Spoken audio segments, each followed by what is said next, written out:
My own sun pushed us off a cliff to erase us. As the wind tore the breath from my lungs and the earth surged upward like a sentence already passed, I waited for remorse. It never came.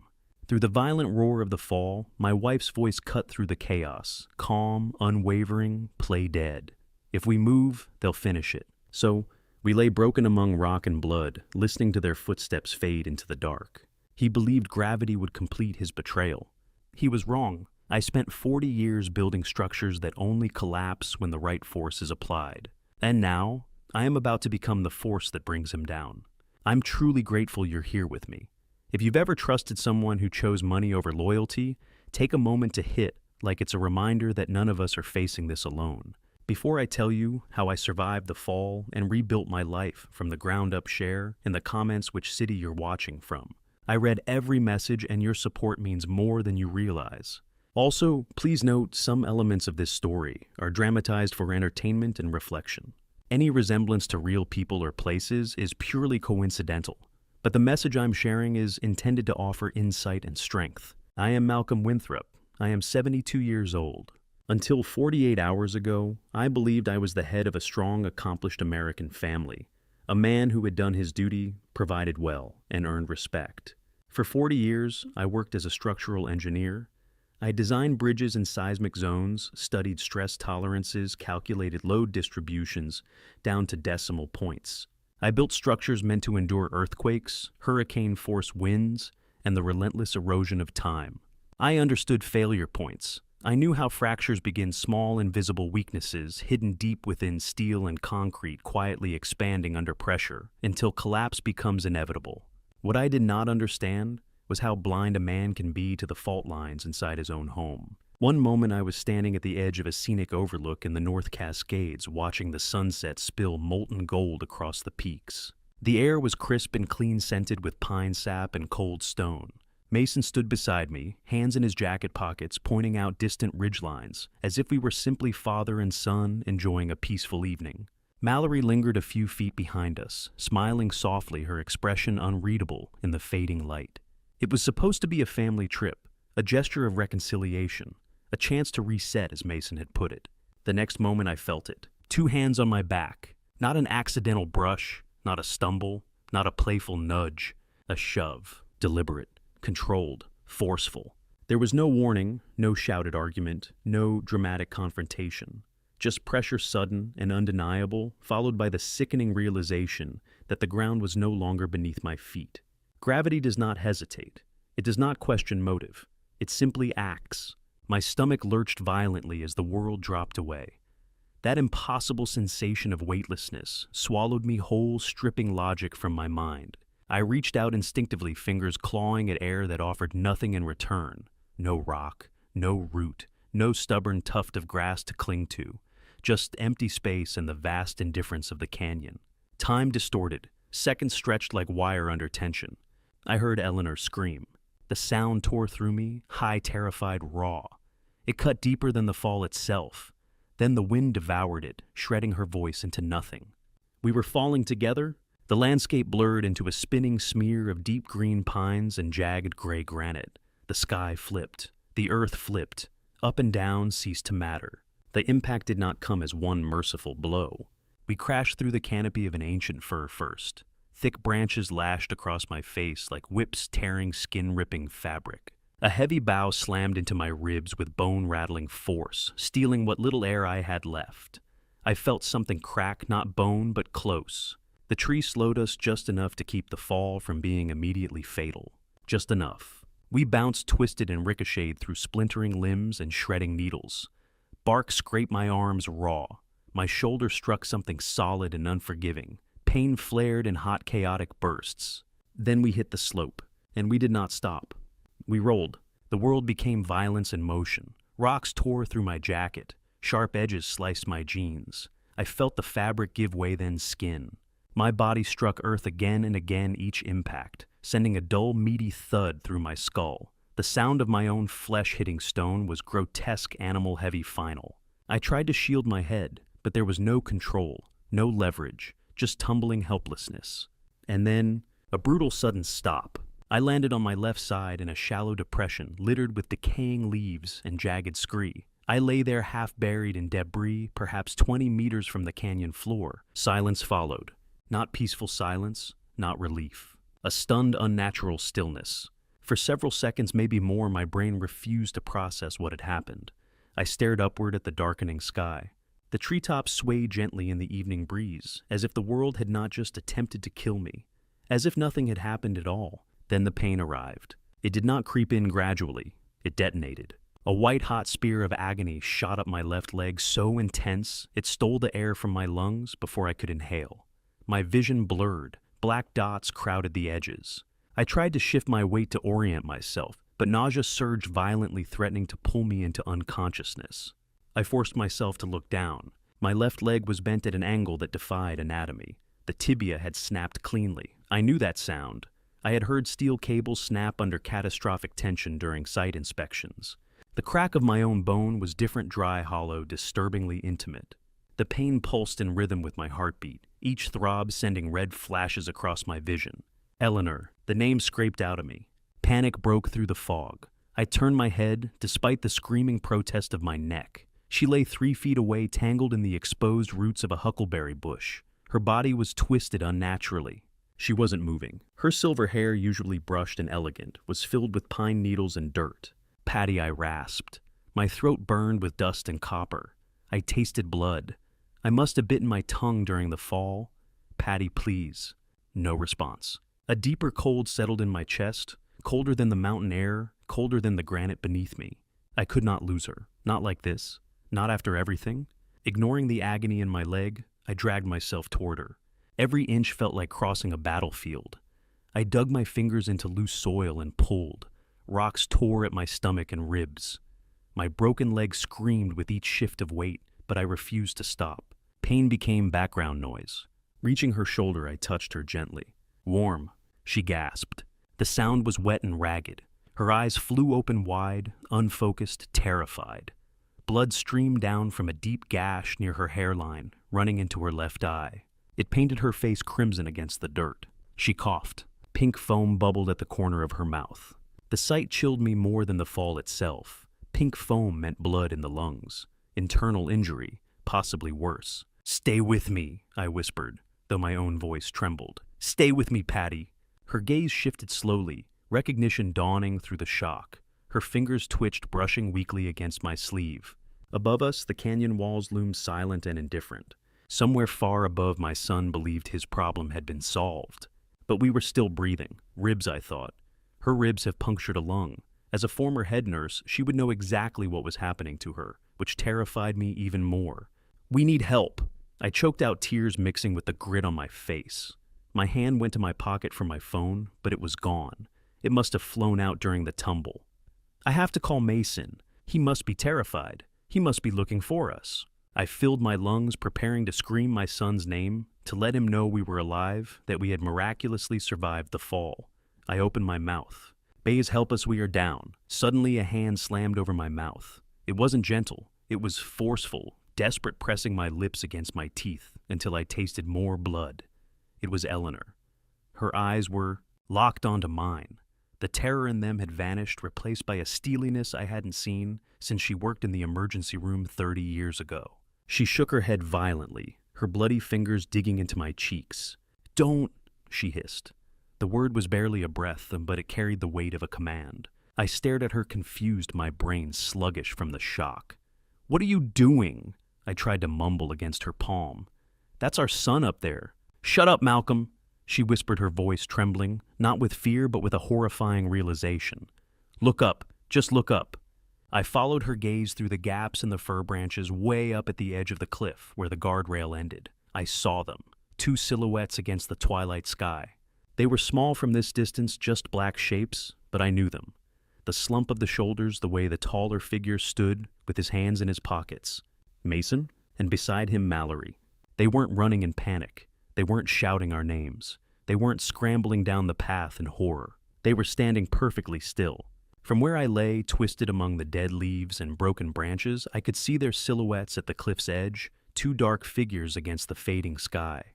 They looked calm, casual, observant, like spectators at a zoo enclosure, like people waiting for a show to end.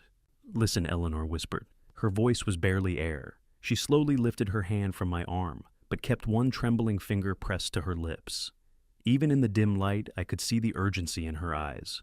Not fear alone, calculation, survival. The canyon did strange things to sound. The wind didn't simply pass through. It tunneled downward, carrying voices and amplifying them, as if the earth itself wanted us to hear every word spoken above. Gravel shifted. I heard the deliberate crunch of a shoe turning on stone. Then his voice drifted down, my son's voice. It wasn't frantic. It wasn't cracking with fear. There was no tremor of grief, no frantic calling of Dad or Sam. It was irritated. "Do you see them?" Mason asked. The words echoed faintly off the granite walls, distorted but unmistakable. "No," Mallory replied, her tone sharp and impatient. "The trees are too thick, but nobody survives a drop like that, Mason. It's 40 meters straight down onto granite. They're dead." For a moment, my heart simply stopped. Not metaphorically, not poetically. It skipped, suspended in a vacuum of disbelief so absolute it felt physical. The agony in my shattered leg, which had been screaming moments earlier, vanished beneath something far worse. A pain that didn't pulse or throb. A pain that hollowed. My son, the boy I once carried on my shoulders through state fairs. The boy who cried when he caught his first trout because he thought it hurt the fish.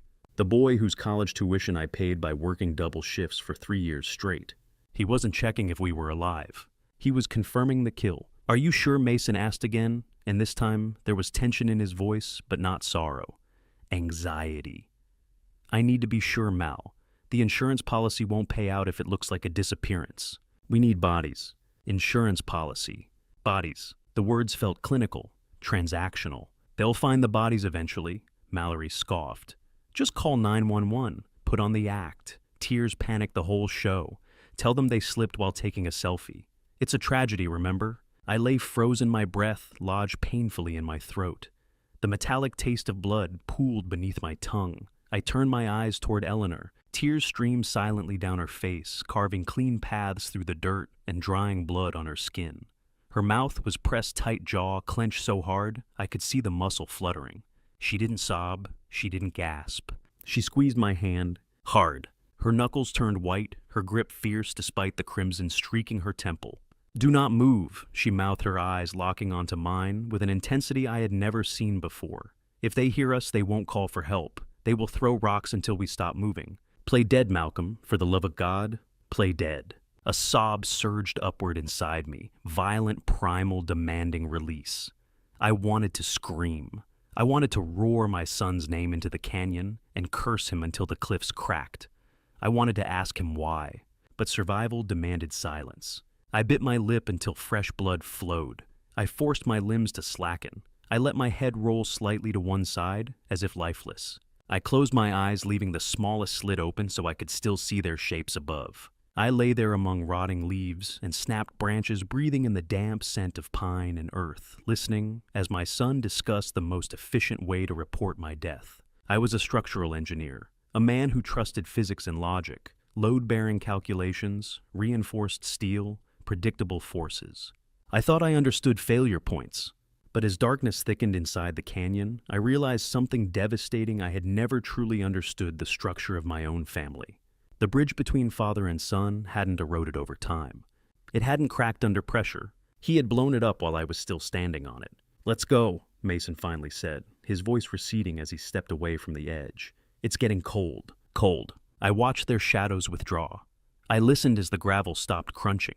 I lay there in the growing dark, my broken leg throbbing in rhythm with my broken heart, and I made a vow. I pushed the pain deep down, sealing it in a place where I once kept my pride in him, my love, my belief in the man he would become. "You made a mistake, Mason," I thought, staring up at the black canopy overhead. "You didn't come down to check." Eleanor's fingers tightened around mine. I squeezed back. We were alive, broken, bleeding, trapped at the bottom of a canyon, miles from civilization, with winter tightening its grip around the mountains. But alive. And as long as air filled my lungs, I was not just a victim. I was a witness. And I would become their reckoning. The silence after their departure was not true silence. It was thick, oppressive, a suffocating weight pressing down on every nerve. With my cheek pressed to damp soil, I forced myself to listen. The wind wove through the treetops above like a morning hymn, low and constant, Somewhere nearby, loose pebbles tumbled down the slope. A branch creaked. The forest breathed. But beneath those natural sounds, I strained for something else. Footsteps, careful ones. The crunch of gravel shifting again along the overlook.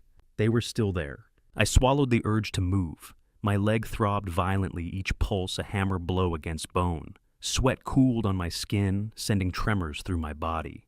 Beside me, Eleanor lay rigid, her breathing so shallow it was nearly imperceptible.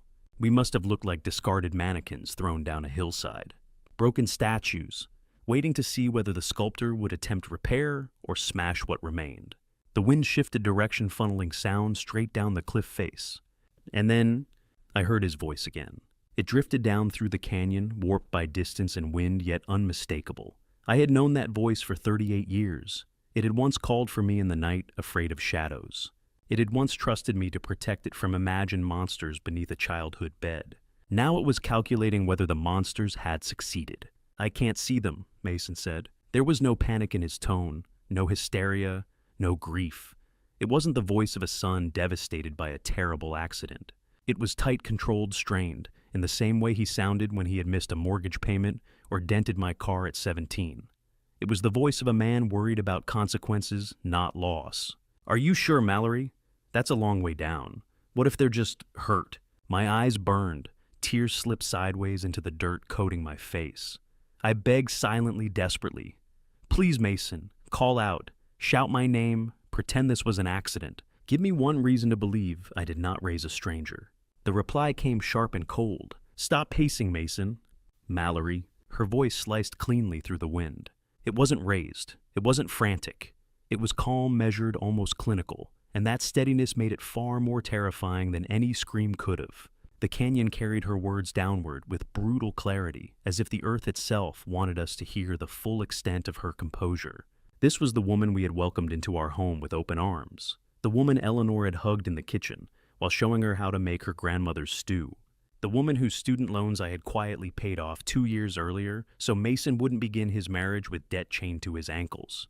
I had transferred the money anonymously through a family gift, not wanting thanks, not wanting praise. I only wanted them to start clean. I remember the relief in Mason's voice when he told us they were finally free. I had smiled, believing I had helped lift a burden from his shoulders. Now I understood. "We did the math," Mallory continued. There was the faint rustle of her jacket as she shifted her weight at the cliff's edge. I imagined her looking down, not searching, not worried, but calculating. It's 40 meters straight down, onto granite and shale. Physics is on our side. Even if the fall didn't kill them instantly, the shock will. And if by some miracle they're still breathing, look around you. It's getting dark. The temperature drops below freezing tonight. She spoke as if she were reviewing a construction estimate, discussing projected costs, outlining a weather forecast, not discussing two human beings, not discussing her husband's parents. A small metallic click followed, sharp, distinct, the unmistakable flick of a lighter, then the scratch of flame catching, the soft inhale of someone drawing smoke into their lungs. She was lighting a cigarette, up there, on the edge of the cliff where she had just tried to erase us from existence. She was taking a smoke break. "And don't forget the wolves," she added after a long, unhurried exhale. I could almost picture the thin ribbon of smoke dissolving into the twilight sky. "I heard a pack howling near the cabin last night. If the fall didn't finish them, nature will clean up the mess before sunrise. Nature will clean up the mess." The phrase struck me harder than the fall had. A mess. That was what we were to her. Not parents, not people. Not the couple who had hosted Thanksgiving dinners and co-signed their first car loan. A mess, an inconvenience, debris, something to be cleared so bank accounts could unlock and signatures could be replaced with inheritance paperwork. Beside me, Eleanor's grip tightened almost imperceptibly. I felt her trembling, though she kept her breathing shallow and controlled. The cold earth seeped through my jacket, but it was nothing compared to the ice spreading inside my chest. I heard Mason exhale shakily. "But what if someone saw us?" he asked. His voice had lost its earlier irritation. Now there was something else, fear. "The ranger station is only 10 miles back." "Nobody saw us," Mallory hissed, and for the first time her calm cracked just slightly. "We parked the car behind the tree line, just like we planned. The trail is empty." "Stop being so weak." Weak. She wasn't comforting him. She was correcting him. Do you want to go back to that miserable little apartment with the eviction notices taped to the door? She continued, her tone sharpening. Do you want to explain to the loan sharks why you don't have their money next week? Loan sharks. My stomach twisted. It is either this or prison, Mason. It is either them or us. $4 million, Mason. Focus on the number. $4 million. The number seemed to hang in the freezing air. 4 million. It drifted down into the canyon like falling ash and settled over me with suffocating weight. That was the price of my life. That was the value of Eleanor's kindness. 40 years of early mornings and late nights, of missed vacations because we chose tuition payments instead, of carefully calculated investments, retirement accounts, insurance policies. Every spreadsheet I ever balanced, every overtime shift I ever took, reduced to a figure. A ledger entry, a payout. A memory burst into my mind without warning, vivid and painfully bright. It was 1992, a quiet suburban cul-de-sac, the pavement warm beneath the summer sun. A bright red Schwinn bicycle with black handlebars and streamers fluttering from the grips. Mason was 6 years old. He wore a helmet slightly too big for his head, the strap digging awkwardly under his chin. His knees were scraped from earlier attempts. His small hands clutched the handlebars so tightly his knuckles turned pale. "Daddy, don't let go," he had sobbed. His brown eyes were wide with fear. "I'm scared I'll fall." I had knelt beside him, resting a steady hand on his shoulder. I can still see his face, the trust in it. I said, "I will never let you fall, son. I'm right here. I've got you." And I meant it. I ran behind that bicycle for hours, my back aching, my breath ragged, one hand on the seat keeping him steady as he wobbled down the street. Every time he started to tip, I corrected him. I would not let him fall. When I finally let go, when he found his balance and pedaled forward on his own, he turned back to look at me, beaming. That smile was pure sunlight. Pride surged through me so fiercely I had to blink back tears. That moment had felt like proof I was doing something right. Now, lying in the dirt with a shattered leg and blood drying on my lips, I tasted the bitter irony. I had spent my life making sure he never fell. And the moment I turned my back, he pushed me. This was not an accident, not a stumble, not a heated argument that spiraled out of control. This was engineered, planned, calculated. They had scouted the location. They had checked ranger schedules. They had considered the terrain. They had discussed the height. They had factored in the temperature and wildlife. The conversation I was hearing now was not shock. It was the final item on a checklist. Mason spoke again, and this time his voice sounded lower, heavier, almost resigned. Okay, you're right," he muttered. I could hear him shifting his weight on the gravel. "So, what do we do now?" There was no protest in his voice anymore. No moral struggle. Just compliance. We get in the car. Mallory set her tone brisk, as if she were organizing errands. We drive back to the cabin. We wait 2 hours to make it look like we were searching for them. She paused, perhaps flicking ash into the wind. Then we drive to the police station in town. I imagined her turning toward Mason, studying his face. "You need to cry, Mason," she added. "Can you do that? Can you cry for the cameras?" The question echoed down the cliff face and into the hollow cavity of my chest. Can you cry? Not can you live with this. Not can you forgive yourself. Can you perform? I lay there pressed into the cold earth, listening to my son being coached on how to mourn me convincingly. The wind carried their silence after that. I heard fabric rustle, a shoe scrape, the faint thud of something being tossed aside, perhaps the cigarette butt. $4 million, a rehearsed tragedy. A father reduced to footage on the evening news. Beside me, Eleanor's fingers tightened again, a silent reminder that we were still breathing, still here. And somewhere above us, my son prepared to practice his tears. "I can do it," Mason said. I felt Eleanor's body convulse slightly next to me, a silent sob. It hurt me more than my broken bones to know she was hearing this. She had always defended him. Even when he stole money from her purse in high school, even when he crashed our car and lied about it, she always said, "He is just finding his way, Malcolm. Give him time." Her time was up. He had found his way, and it led straight to hell. I heard the crunch of gravel receding, the heavy thud of car doors slamming shut. Then the engine roared to life. It was a sound of finality. As the hum of the motor faded into the distance, leaving us alone with the wind and the encroaching night, a strange transformation took place inside me. The fear began to evaporate. The shock began to recede. In their place, something hot and dark began to coil in my gut. It started in my chest and spread to my fingertips, overriding the pain. They left us here to die. They left us for the wolves. They were driving back to my cabin to drink my wine, to sleep in my bed, rehearsing their lies for the police. They thought the story ended here. They thought the credits were rolling. I'd turned my head, slowly gritting my teeth against the spike of agony from my leg, until I was looking directly at Eleanor. Her eyes were open, staring at me. The tears had stopped. In the moonlight filtering through the trees, I saw the same fire in her eyes that was burning in mine. We were not just husband and wife anymore. We were partners in a war we hadn't known we were fighting. I reached out and wiped a smear of blood from her cheek. My hand was shaking, not from cold, but from rage. I looked up at the empty ledge where the stars were just beginning to appear indifferent to our suffering.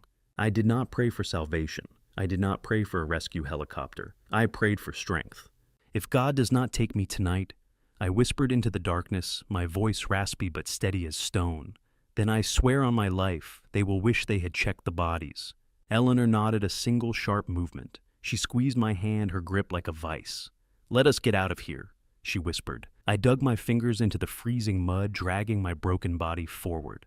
The car was gone, but the hunt had just begun. And this time, we were not the prey. The sun vanished behind the ridgeline and took the last of the warmth with it. Darkness did not descend gently in the Cascades. It did not fade in with soft twilight hues or linger politely along the treetops. It slammed down like a heavy iron door, cutting off what little warmth remained in the air. One moment the sky was bruised purple. The next, it was ink black. The forest shifted with it. The wind sharpened. The cold turned predatory. Within 20 minutes, the temperature plummeted toward freezing. I could see my breath, immediately small white clouds bursting from my mouth and dissolving into the gloom. Each inhale burned. Each exhale felt thinner than the one before it. My teeth began to chatter, a steady, uncontrollable clacking that echoed embarrassingly loud in the hollow where we lay. The cold hunted for exposed skin. It slipped down my collar. It crept into my sleeves. It seeped through the torn fabric at my knee and found the wet warmth of blood. But the cold brought something else with it. Relief! The freezing air began to numb the raw, screaming nerve endings in my shattered leg. The agony dulled from blinding to brutal, from brutal to survivable. It didn't remove the pain, but it put a layer of frost over it. A small mercy. I knew we were on borrowed time. Hypothermia would take us long before dehydration or starvation could. The mountain did not need to starve you to death. It simply waited for your body to surrender its heat. Confusion would come first, then drowsiness, then sleep. We could not afford sleep. We could not afford to move either. Not with my left leg swinging uselessly detached from the logic of the rest of my body. It felt wrong, structurally wrong, like a load-bearing beam snapped clean in the center. I am an engineer. For 40 years, I solved structural failures, bridges under stress, foundations compromised by soil shifts, steel fatigued by time. I knew how forces traveled. I knew what happened when tension exceeded tolerance. I looked down at my left shin in the failing light. Even through the dirt and blood, I could see the unnatural angle. The tibia was snapped, a spiral fracture most likely caused by torque during the fall. The muscles were spasming violently, pulling the bone fragments past each other in chaotic misalignment.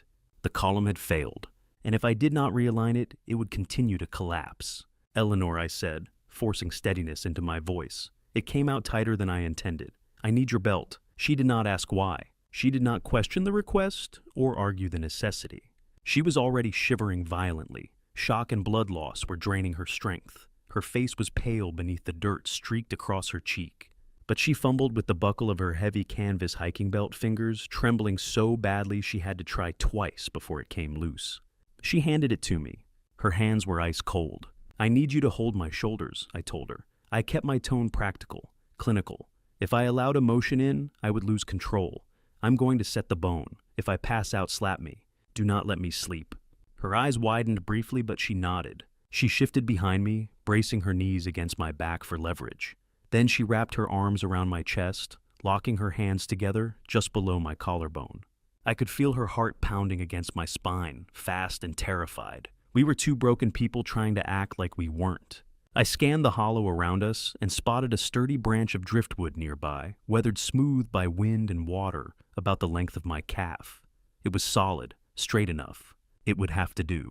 I pulled it closer and positioned it beside my leg, already thinking ahead. Splint. Compression, stabilization. But first, alignment. I drew in a deep breath of freezing air. It burned my lungs. I closed my eyes for a moment and visualized the anatomy of my leg the way I would visualize a structural diagram. Tibia, fibula, load transfer from knee to ankle. I pictured the bridges I had tensioned over the years, the precise moment when cables snapped into correct position under controlled force. This was no different. Bone was just another column. It had to be returned to true. I reached down. One hand gripped my heel. The other wrapped around the muscle of my calf just above the break. My entire body trembled, not just from cold now, but from anticipation. On 3, I whispered. Eleanor tightened her hold around my chest. 1, I said, inhaling. 2, I pulled. White exploded behind my eyes. A sound tore from my throat before I could stop it. Half roar, half animal cry. The sensation was beyond pain. It was lightning ripping through marrow. I felt the bone shift. I felt the grinding. I felt something slide back into place with a sickening internal thud. And then, stillness. The leg lay straighter than before. Not perfect, but aligned. I sagged forward, stars bursting in my vision, breath coming in ragged gasps. Behind me, Eleanor's grip tightened. "Stay with me," she whispered fiercely into my ear. "Malcolm, stay with me." I clenched my jaw against the darkness, creeping at the edges of my sight. The column was set. Now, we just had to survive long enough to make it matter. The sound was wet and grinding like stones being crushed in a mortar. White light exploded behind my eyes. The pain was not a sensation. It was a physical entity, a demon that ripped through my nervous system with claws of fire. I opened my mouth to scream, but only a dry, strangled gasp came out, because Eleanor clamped her hand over my mouth again, muffling the sound. My body arched off the ground, fighting against her grip, every muscle seized in a violent protest. I felt the bone ends grate against each other, searching for purchase, until finally, with a sickening pop, they slotted back into something resembling alignment. I collapsed back against Eleanor, gasping for air, sweat freezing instantly on my forehead. The world spun in lazy gray circles. I almost vomited, but my stomach was empty. "Do not stop," Eleanor whispered in my ear. Her voice was shaking, but it was fierce. "Tie it off, Malcolm. Tie it off now." My hands were trembling so badly I could barely hold the branch. I placed the wood against the outside of my leg. I took the canvas belt and cinched it tight just below the knee. Then I used the laces from my hiking boots for the ankle. It was crude. It was ugly, but it was stable. "Now me," Eleanor said. She turned her face toward me in the moonlight. The gash on her forehead was deep, a dark ravine running from her hairline to her eyebrow. The blood had started to congeal in the cold, forming a dark, sticky mask over the left side of her face. But fresh, bright red blood was still oozing out with every beat of her heart. I took off my flannel overshirt. I used my pocket knife to rip a long strip from the hem. My fingers were clumsy, numb slabs of meat, but I managed to fold the fabric into a thick pad. I pressed it against her wound. She flinched, sucking in a sharp breath through her teeth. "You hold that," I said. I ripped another strip and wrapped it around her head, tying it tight enough to apply pressure, but not cut off circulation. She looked like a war casualty. Her silver hair matted and wild, a bandage made of plaid flannel across her brow. We sat there for a moment, huddled together for warmth, two broken old people in a pit of despair. "Malcolm," she said softly. Her voice sounded clearer now, less slurred. "Did you notice the T? It's the C's." I asked, confused. My mind was still reeling from the pain in my leg. "Before we left the cabin, the Earl Grey Mallory made for us. Did you notice it tasted bitter? Amours. I frowned, thinking back. I had barely touched mine. I had been too busy checking the map. "She put something in it," Eleanor said. "I saw her crushing pills in the kitchen when she thought I was in the bathroom." I switched the mugs, Malcolm. I poured ours into the plant pot by the window and filled them with plain water. "That is why the fern died this morning." I stared at her. The implication hit me harder than the fall. "If we had drunk that tea," I whispered, "we would have been unconscious before we even reached the trail," she finished. "Or we would have been so groggy we would not have been able to grab the branches on the way down. We would have hit the bottom. She did not just want to push us, Malcolm. She wanted to make sure we could not fight back. She drugged us. It was premeditated murder. A cold fury settled in my chest, burning hotter than the pain in my leg. Mallory. The woman who smiled at our Thanksgiving dinners. The woman who called me Dad. She had crushed pills into our tea like she was poisoning rats. "We have to move," I said. My voice was different now. It was not the voice of a victim. It was the voice of a man with a debt to collect. "We cannot go up," Eleanor said, looking at the sheer rock face above us. No, I agreed. And even if we could, they might come back to check. We go down. "Down?" she asked, looking at the dark abyss below us. I closed my eyes and pictured the geological survey map I had memorized 20 years ago when I bought this land. I knew every contour, every fault line. "There is an old mining trail," I said, "from the silver rush in the 40s. It runs along the creek bed at the bottom of the canyon. It is overgrown and washed out, but it leads to the old service road about 5 miles east. It is the only way out." 5 miles, Eleanor whispered. "We can do it," I said. I rolled onto my stomach. I dug my elbows into the frozen mud. I could not stand, I could not walk, but I could crawl. I dragged myself forward. My splinted leg dragged behind me a dead weight that caught on every root and rock. Every inch was a battle. I reached out, grabbed a huckleberry bush, and pulled. Eleanor followed right behind me. We did not look like human beings anymore. We looked like creatures from the earth covered in mud and blood, slithering through the underbrush. The pain was constant, a white noise that drowned out the wind. But I focused on one thing, just one thing, the look on Mason's face when he realizes the ghosts have come back to haunt him. Left hand, right elbow, pull, drag, breathe. We moved inch by agonizing inch, sliding down the scree slopes, tearing our clothes on thorn bushes. The night was pitch black, filled with the sounds of the forest, the snap of twigs, the rustle of unseen animals. Somewhere in the distance, a wolf howled again, closer this time. "Let them come," I thought, gripping a sharp rock and pulling myself forward. "Let the wolves come. They will find that the prey in this canyon has teeth. We are not dying tonight. We are just starting to live for the first time in years." The forest did not want to let us go. For 2 days and 2 nights, we dragged ourselves through a green hell that seemed to have no end. Time ceased to exist in a linear fashion, dissolving into a blurry loop of drag, pull, scream, and breathe. My leg had swollen to twice its normal size inside the makeshift splint, and the skin around the break was hot to the touch, pulsating with a rhythmic throb that echoed the beat of my own heart. I knew what that meant without Eleanor having to say a word. Infection had set in.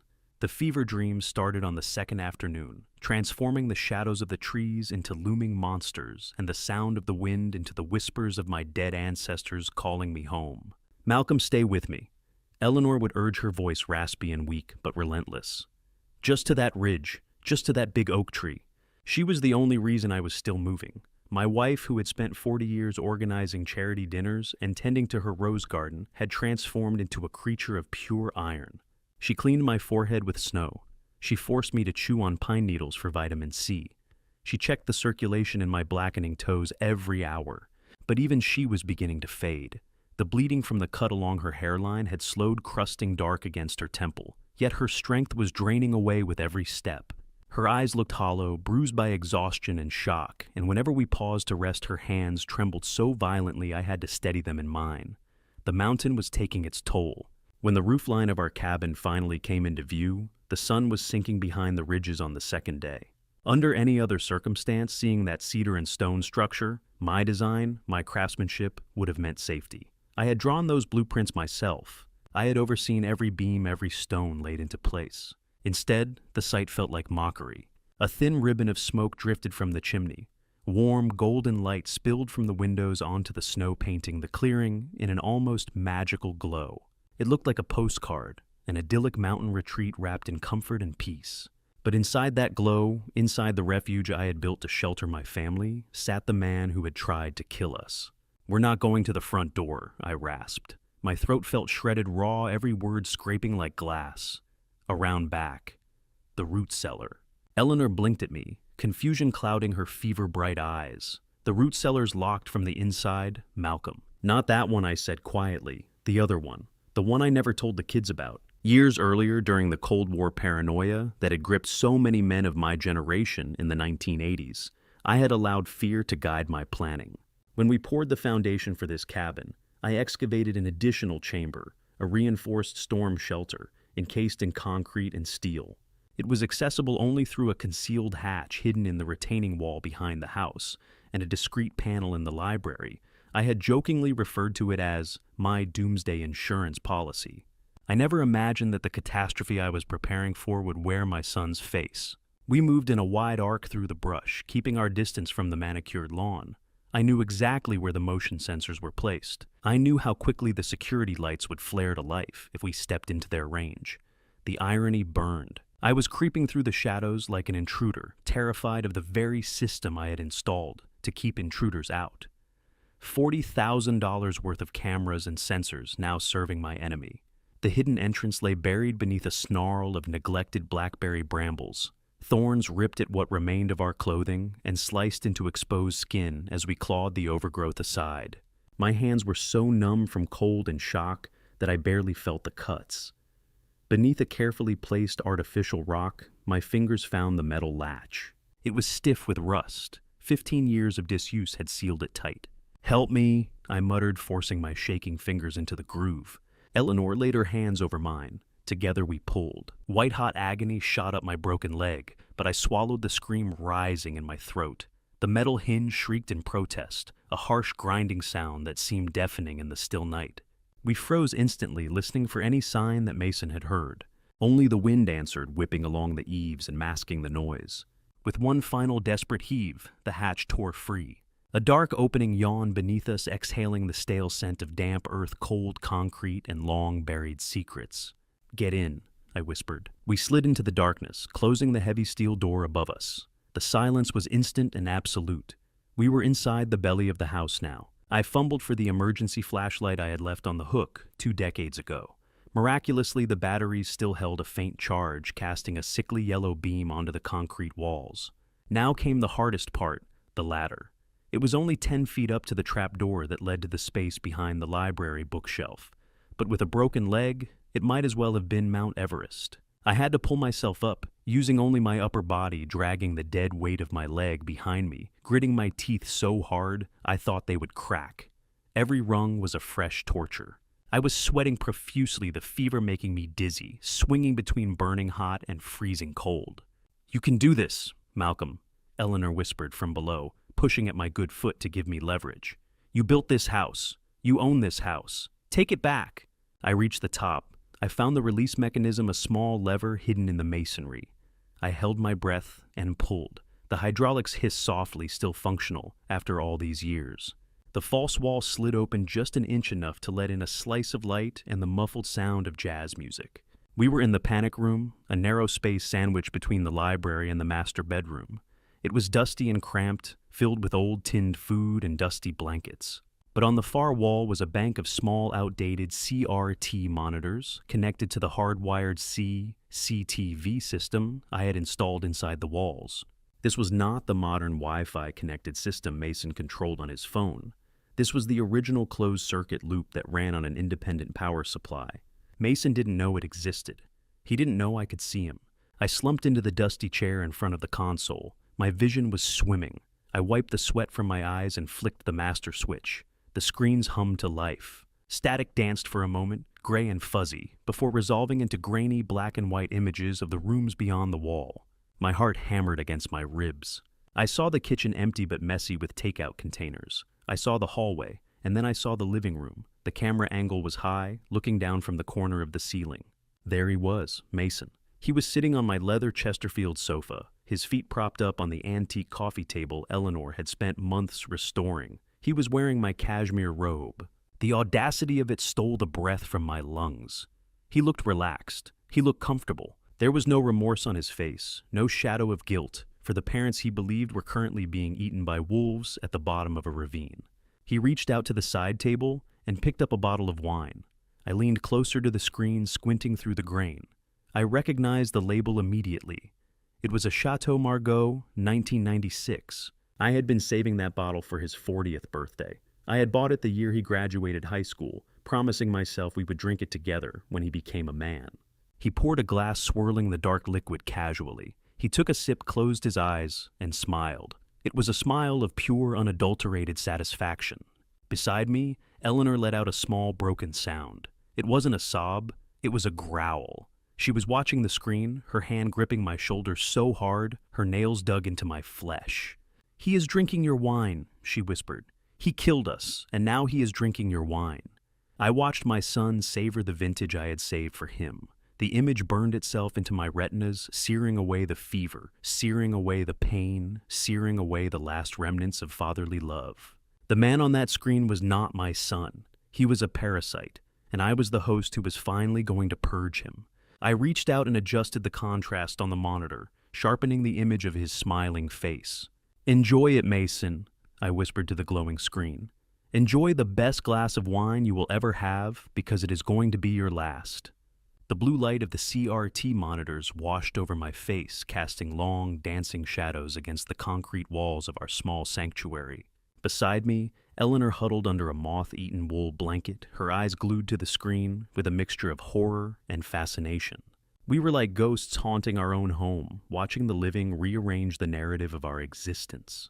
Through the hidden ventilation grate that connected the panic room to the main living area, the voices drifted in, clearer and more resonant than the tiny audio from the old speakers.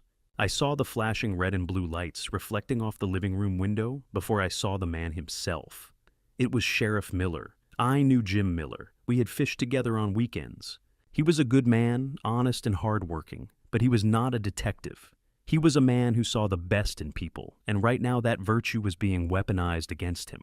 He took off his hat as he entered the frame, clutching it to his chest, in a gesture of respect that made my stomach turn. He walked carefully across the Persian rug, trying not to track mud into the house of the grieving family. "I am so sorry, Mason." Miller said, his voice heavy with sympathy. "We have search and rescue teams out with dogs, but the terrain is brutal. The darkness is not helping." On the screen, the performance began. It was not merely a lie. It was a theater production, and Mallory was the lead actress. She was curled up in the corner of the sofa, clutching a box of tissues to her chest like a lifeline. Her makeup was artfully smeared just enough to suggest hours of weeping, without making her look unappealing. "It is all my fault, Sheriff," she wailed. The sound was shrill, piercing through the speaker and stabbing directly into my brain. "I should have stopped them. I should have grabbed his arm harder." Eleanor let out a sharp hiss of breath beside me. The audacity of the woman. She had not grabbed my arm to save me. She had shoved my back to kill me. Miller sat down on the edge of the coffee table, leaning forward with a comforting hand extended. "Now, Mrs. Winthrop, you cannot blame yourself. Accidents happen. Just tell me what happened up there. Take your time." I watched Mason. He was the weak link in their chain of deceit. He was standing by the fireplace, his back to the camera, staring into the unlit hearth. His hands were thrust deep into the pockets of his robe, but I could see his shoulders shaking. To the sheriff, it looked like the tremors of a devastated son trying to hold it together. But I knew that shake. I had seen it when he crashed my sedan when he was 16. I had seen it when he flunked out of his first semester of college. It was not grief. It was fear. Pure, unadulterated terror. He was terrified that the bodies would be found, that some forensic evidence would point to a struggle, that his house of cards would collapse before the check cleared. I turned around, Mason said, his voice trembling. I turned around for 1 second to fix my bootlace. They wanted to picture a selfie with the sunset. You know how Dad is. He is stubborn. He always wants to get right to the edge for the best view. A liar, I whispered to the dark room. I was a safety engineer. I spent 40 years lecturing people on job sites about fall protection. I never stood within 6 feet of an unprotected edge in my life. The idea that I would dangle off a cliff for a photograph was an insult to my entire professional career. I told him it was slippery. Mallory chimed in, blowing her nose loudly into a tissue. I said, "Malcolm, please step back. The gravel is loose." But he just laughed. He said he wanted to send a picture to his friends at the golf club, and then, "Oh God, Sheriff." She buried her face in her hands, her shoulders heaving with practiced sobs. It happened so fast. 1 minute they were smiling, and the next Eleanor slipped. She grabbed Malcolm's jacket to steady herself, and they just tipped backward. They didn't even scream. Silence filled the panic room. I looked at Eleanor. Her face was illuminated by the ghostly glow of the monitor tears of rage streaming down her cheeks. They were erasing us. They were rewriting our history, turning us into clumsy, reckless old fools who died because of vanity. They were robbing us of our dignity even as they robbed us of our lives. Sheriff Miller sighed a heavy, mournful sound. He stood up and walked over to Mason, placing a heavy hand on my son's shoulder. "It is a tragedy, son. A terrible tragedy. But you did everything you could. Do not let this weigh on your conscience. Your parents knew you loved them. Mason flinched at the touch. I saw it. It was subtle, a microscopic tightening of the jaw, a slight recoil. He could not handle the validation of a good man because he knew he was rotting from the inside out. Thank you, Sheriff," Mason mumbled, not meeting the man's eyes. When can we declare them? You know, officially." "We need to follow procedure," Miller said softly. "If the bodies are not recovered within 48 hours given the conditions and the witness testimony, we can move to have them declared deceased by misadventure. It will help you then with the insurance and the estate. I know it sounds cold to talk about paperwork now, but I want to make sure you kids are taken care of. Your dad would have wanted that. My dad would have wanted that." The words hung in the air, toxic and bitter. I gripped the armrests of my chair, my knuckles turning white. The urge to smash the glass, to scream through the vents, to bang on the walls and roar, "I am here," was almost overpowering. I wanted to storm out of that secret panel bloodied and broken and point a finger at the murderers. But I stopped. I forced my engineer's brain to take over. Look at them, I thought. Look at the scene. If I came out now, what would happen? I was a 72-year-old man with a history of heart medication. I had just suffered massive head trauma. Mason and Mallory were young, articulate, and currently holding the sympathy of the law. They could say I was delirious. They could say the fall caused brain damage. They could say I attacked them in a fit of dementia. Or worse, Sheriff Miller was armed, but he was alone. If I revealed myself, Mason was desperate enough to do anything. He had already killed his parents in his mind. Would he hesitate to attack a sheriff to cover his tracks? "We are trapped," Eleanor whispered, voicing my exact thoughts. "If we go out there now, we lose. They have the narrative, Malcolm. They have the story." I leaned back in the dusty chair, the pain in my leg throbbing in time, with the pulsing vein in my temple. She was right. We were ghosts, and ghosts cannot testify in court. We needed more than just our presence. We needed indisputable proof. We needed to let them think they had won. We needed to let them get comfortable. Let them sign the papers. Let them dig their own graves so deep that they could never climb out. Sheriff Miller put his hat back on. "I will leave a deputy parked at the end of the driveway tonight just in case. Try to get some sleep. You two have been through hell." He walked out the front door, taking the safety of the law with him. As the door clicked shut, the performance ended instantly. Mallory dropped the tissue on the floor. She did not wipe her eyes.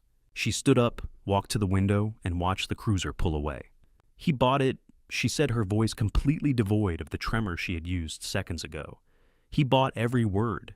Mason collapsed onto the sofa, pouring another glass of my wine, his hands still shaking, but now with relief. "We are clear," he whispered. "We are actually clear. I watched them on the grainy screen, these two strangers living in my house." "Not yet," I murmured. "You are not clear yet." I turned to Eleanor. My plan had changed. I did not just want to survive. I wanted to destroy them. I reached for the keyboard of the ancient computer terminal. I needed to see the finances. I needed to see exactly why my son had decided my life was worth trading in. "Let them sleep," I told Eleanor, my eyes cold and hard. "Because tomorrow, the haunting begins." The house settled into a heavy silence around 3 o'clock in the morning. It was the kind of stillness that usually brought me peace, the quiet satisfaction of a home resting after a long day. But tonight it felt like the held breath of a predator. Inside the panic room, the air was stale and recycled. Eleanor had finally drifted into a fitful sleep, her breathing shallow and ragged, her hand twitching occasionally, as if she were still warding off the fall in her dreams. I watched her for a moment, hating myself for not being able to take away her pain. And then I turned my attention to the hidden door. I had to know. The question was burning a hole in my gut like an ulcer. Why would a boy who used to cry when he stepped on a snail grow up to push his own parents off a cliff? I needed to see the monster's logic. Before I reveal the real reason my son pushed us off that cliff, leave the number 72 in the comments so I know you're still here and following this story to the very end. And a quick note, some of the events that follow are dramatized for storytelling and reflection. If you'd rather not continue, this is your moment to step away. I pushed the release lever. The hydraulic hiss seemed deafeningly loud to my heightened senses, but the house remained quiet. I pulled myself out of the narrow opening and into the library. The smell of the room hit me instantly, old paper lemon polish and the faint lingering scent of my own pipe tobacco that I had given up years ago. It smelled like safety. It smelled like a lie. My leg was a dead weight, a throbbing anchor of agony that I had to drag across the Persian rug. I did not have crutches. I had to use the furniture gripping the edges of the mahogany bookshelves, hopping silently on my good foot, sweating with every inch of progress. If Mason woke up, if he came downstairs for a glass of water, if he saw his dead father standing in the shadows, the thought did not scare me as much as it should have. In fact, a dark part of me almost wished he would. I made it to the heavy oak desk in the corner. This used to be my desk. When I retired, I let Mason use it for his real estate ventures. I thought I was passing the torch. I sat down in the leather chair, wincing as my splint hit the leg of the table, and stared at the sleek, modern computer monitor. It was asleep. I tapped the space bar. The screen flared to life, demanding a password. Mason was arrogant. He always had been. He thought he was smarter than me because he knew how to use Instagram, and I still preferred a physical newspaper. But he forgot who wired this house. He forgot who set up the secure server network. He forgot that I was the administrator of the entire system long before he ever touched a keyboard. I did not need his password. I typed in the master override code I had programmed 10 years ago, a string of numbers based on the coordinates of the first bridge I ever built. Access granted. The desktop opened. It was a mess of folders and shortcuts, a digital reflection of my son's chaotic mind. I ignored the games and the social media tabs. I went straight to the financial software. I opened his banking portal. The numbers that filled the screen made my breath hitch in my throat. It was a sea of red overdraft fees, maxed out credit cards, withdrawals of $5,000, $10,000, $20,000 at a time. The dates corresponded to the days he had come over for dinner, smiling and telling us how well the market was doing. But where was the money going? I minimized the bank tab and opened a folder labeled simply Projects. Inside, I found the answer. It wasn't real estate. It wasn't development deals. It was crypto. My son had gambled everything. He had leveraged the equity in his own apartment. He had taken out high-interest personal loans. And he had poured it all into obscure, volatile digital coins that had crashed and burned months ago. I scrolled through the transaction history, my engineer's brain trying to make sense of the sheer stupidity of it. He had bought at the peak and sold at the bottom over and over again. He was chasing losses, digging a hole so deep he could never climb out. I did the math in my head. The total loss was staggering. $2.5 million. He had lost $2.5 million of money he did not have. But banks don't kill you for debt. They just take your house. There was something else. Someone else. I opened his email client. Nothing suspicious there, just overdue bills and spam. I checked his browser history. Then I saw it in an encrypted messaging app that ran in the background. I clicked it open. The chat log was active. The most recent messages were from a user named Viper. The profile picture was a black square. I scrolled up to a week before the hiking trip. Viper wrote, "You are out of time, Mason. The interest has compounded. You owe the principal plus 40%.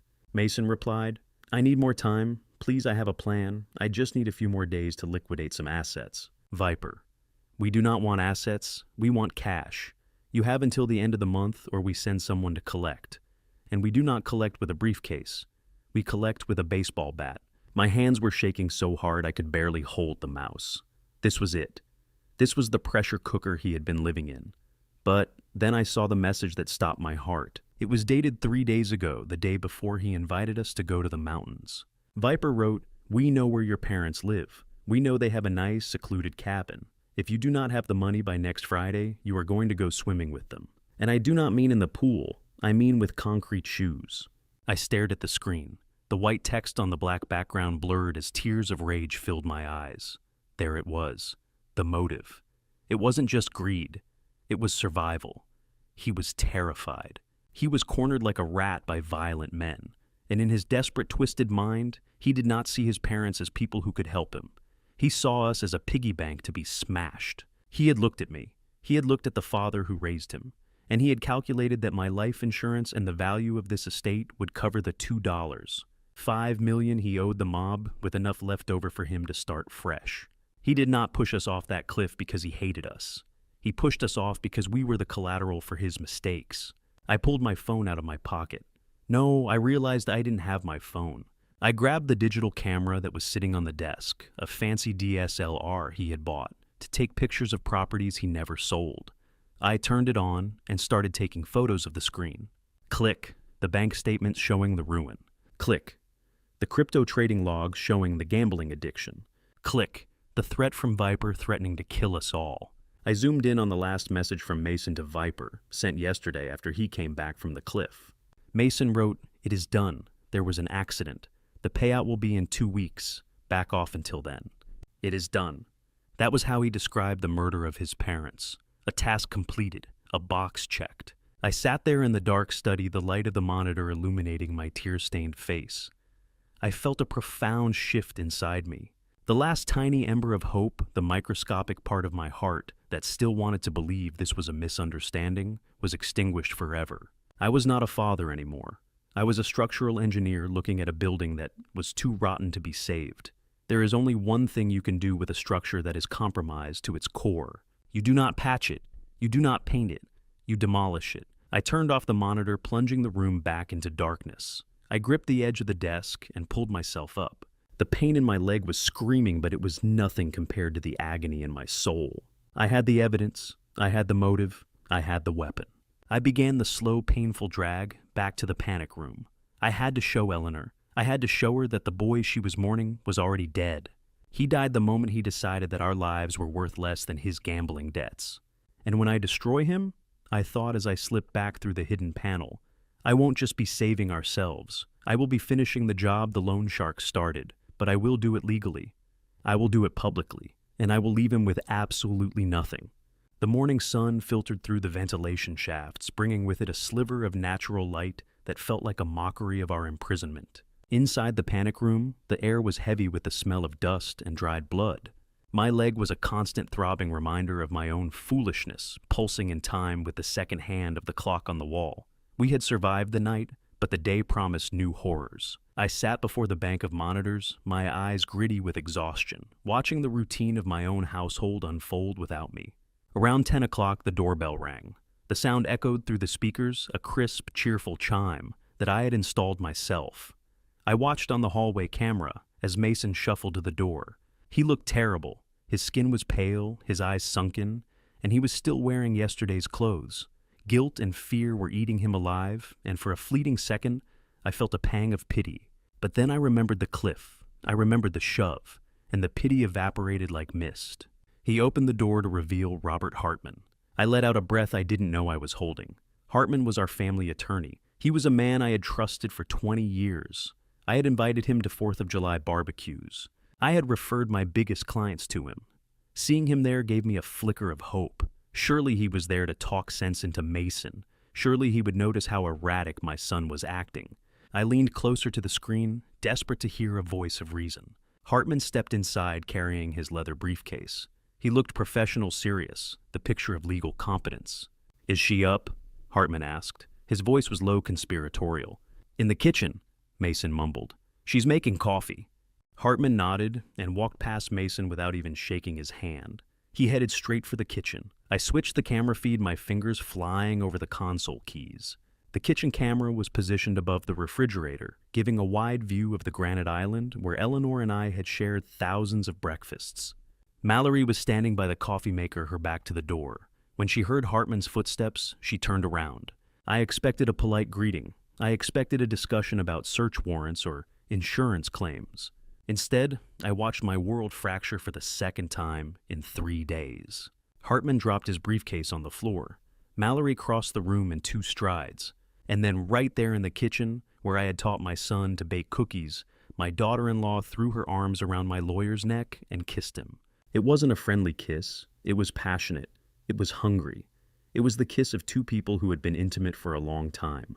My jaw literally dropped. I sat frozen in the dark, my mind struggling to process the image on the grainy screen.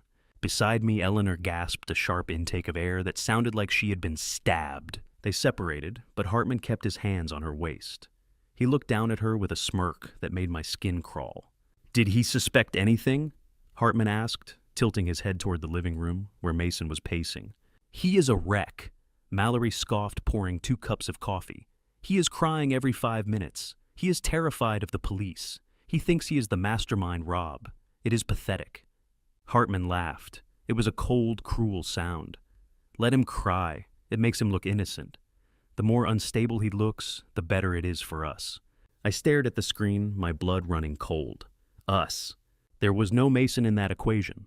I listened intently as they leaned against the counter, sipping my coffee, discussing the fate of my family. The timeline is tight, Hartman said, blowing on his drink. I have fast-tracked the death certificate application. Sheriff Miller is already on board with the accident theory. Once the paperwork is filed, the insurance company will release the funds within 10 days. That is $4 million plus the liquidation of the real estate. Mason needs that money for the loan sharks, Mallory said, rolling her eyes. He is going to hand almost $3 million of it over to those thugs the moment the check clears. Hartman smiled, reaching out to stroke her cheek. That is the beauty of it, darling. We let him pay the debts. We let him clean up the mess. We let him get the mob off his back. And then he becomes the grieving son who couldn't handle the tragedy. Mallory finished the sentence, a wicked smile playing on her lips. Exactly, Hartman whispered. A tragic overdose, or maybe a carbon monoxide accident in the garage.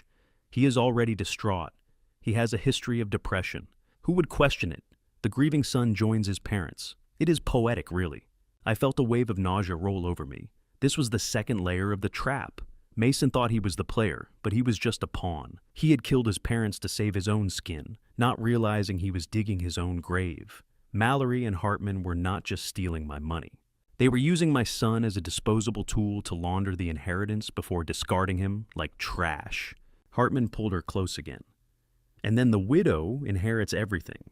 No parents, no husband. Just you, me, and $6 million on a beach in the Cayman Islands. They kissed again, sealing the pact of double murder. I sat back in my chair, trembling.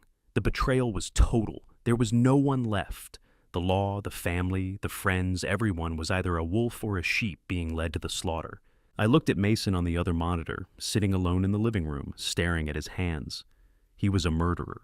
Yes, he had pushed me. But in that moment, seeing the knife hovering over his unsuspecting back, I felt a strange, twisted surge of protective instinct. He was my son. He was a monster. But he was my monster. And these two interlopers were planning to butcher him. I turned to Eleanor, expecting to see her weeping.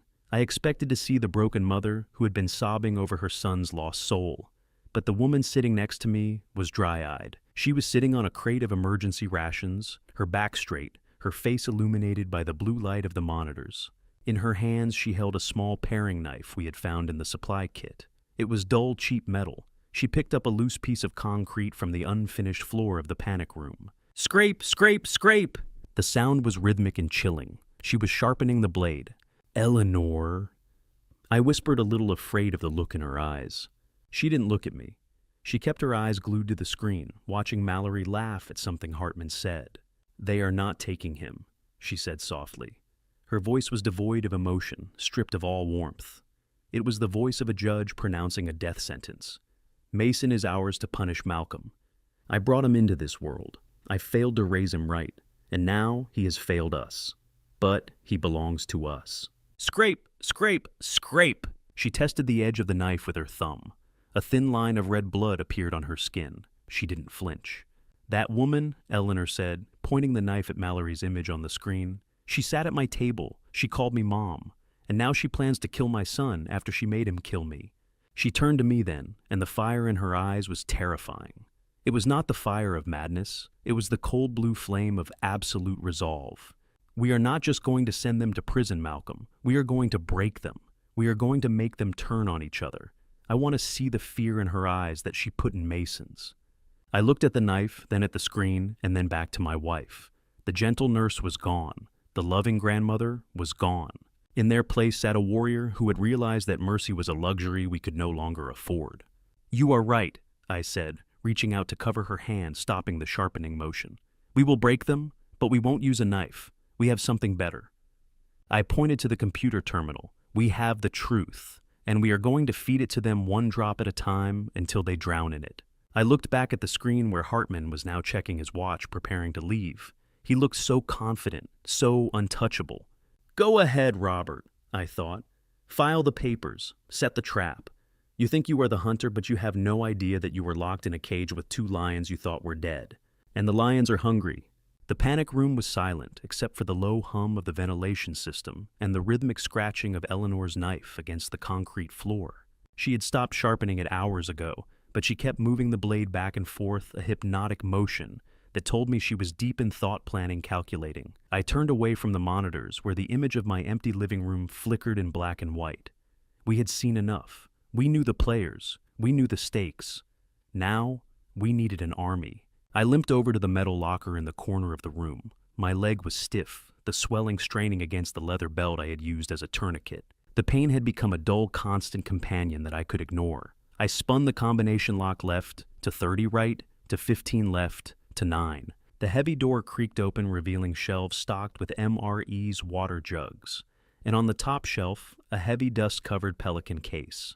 I pulled it down and popped the latches. Inside lay a brick of black plastic that looked like a relic from a museum. It was an Iridium satellite phone, a piece of technology I had bought 30 years ago when I was working on infrastructure projects in the Middle East. It was clunky, heavy, and obsolete by modern standards. But it had one advantage that the sleek smartphones upstairs did not possess. It did not rely on local cell towers. It beamed its signal directly to space, bypassing the local grid, untraceable and unstoppable. I pulled out the antenna and pressed the power button. For a heart-stopping moment, nothing happened. Then a small green light flickered. The monochrome screen woke up, searching for signal. I moved closer to the air intake vent, holding the device up like an offering to the gods of communication. 1 bar, 2 bars. Eleanor looked up from her knife. "Who are you calling?" she asked softly.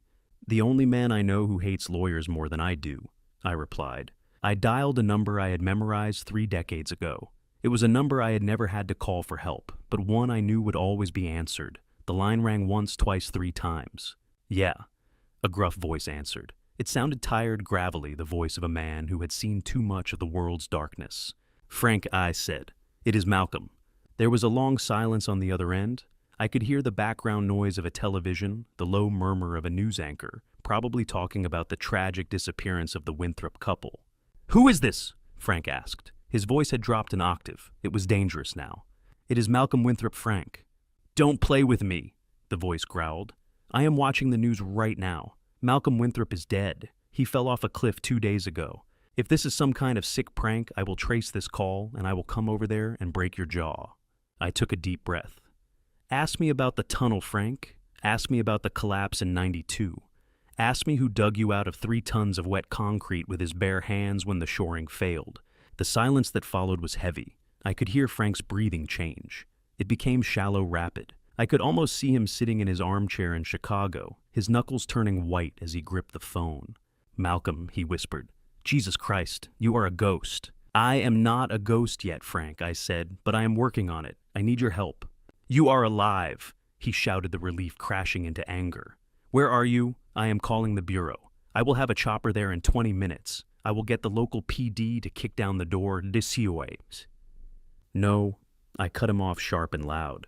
"Do not call the police. The police are already compromised. They think it was an accident, and Frank, my son, is in the house." "Mason?" Frank asked, confused. "Is he holding you hostage?" I looked at Eleanor. She was watching me, her eyes hard as flint. "No," I said. "He pushed us, Frank. He pushed us off the ledge, he and his wife. And now they are upstairs drinking my wine and planning how to spend the insurance money."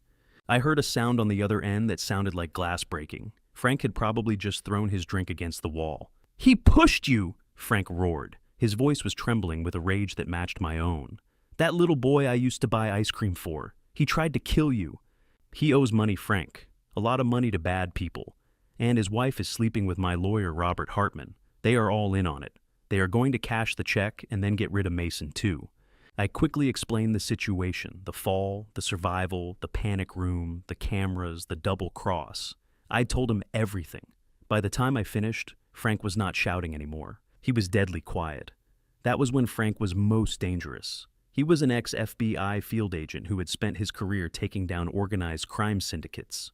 He knew how to dismantle people's lives piece by piece. "What do you need?" Frank asked. "Just say the word. I have friends in private security. I can have a team of operators at your perimeter by midnight. We can breach the house, secure the targets, and have them zip-tied before they wake up." I considered it. It would be easy. It would be safe. We could walk out of this room and let men with guns handle our son. But then I looked at my leg. I looked at the blood on Eleanor's forehead. This was not a tactical operation.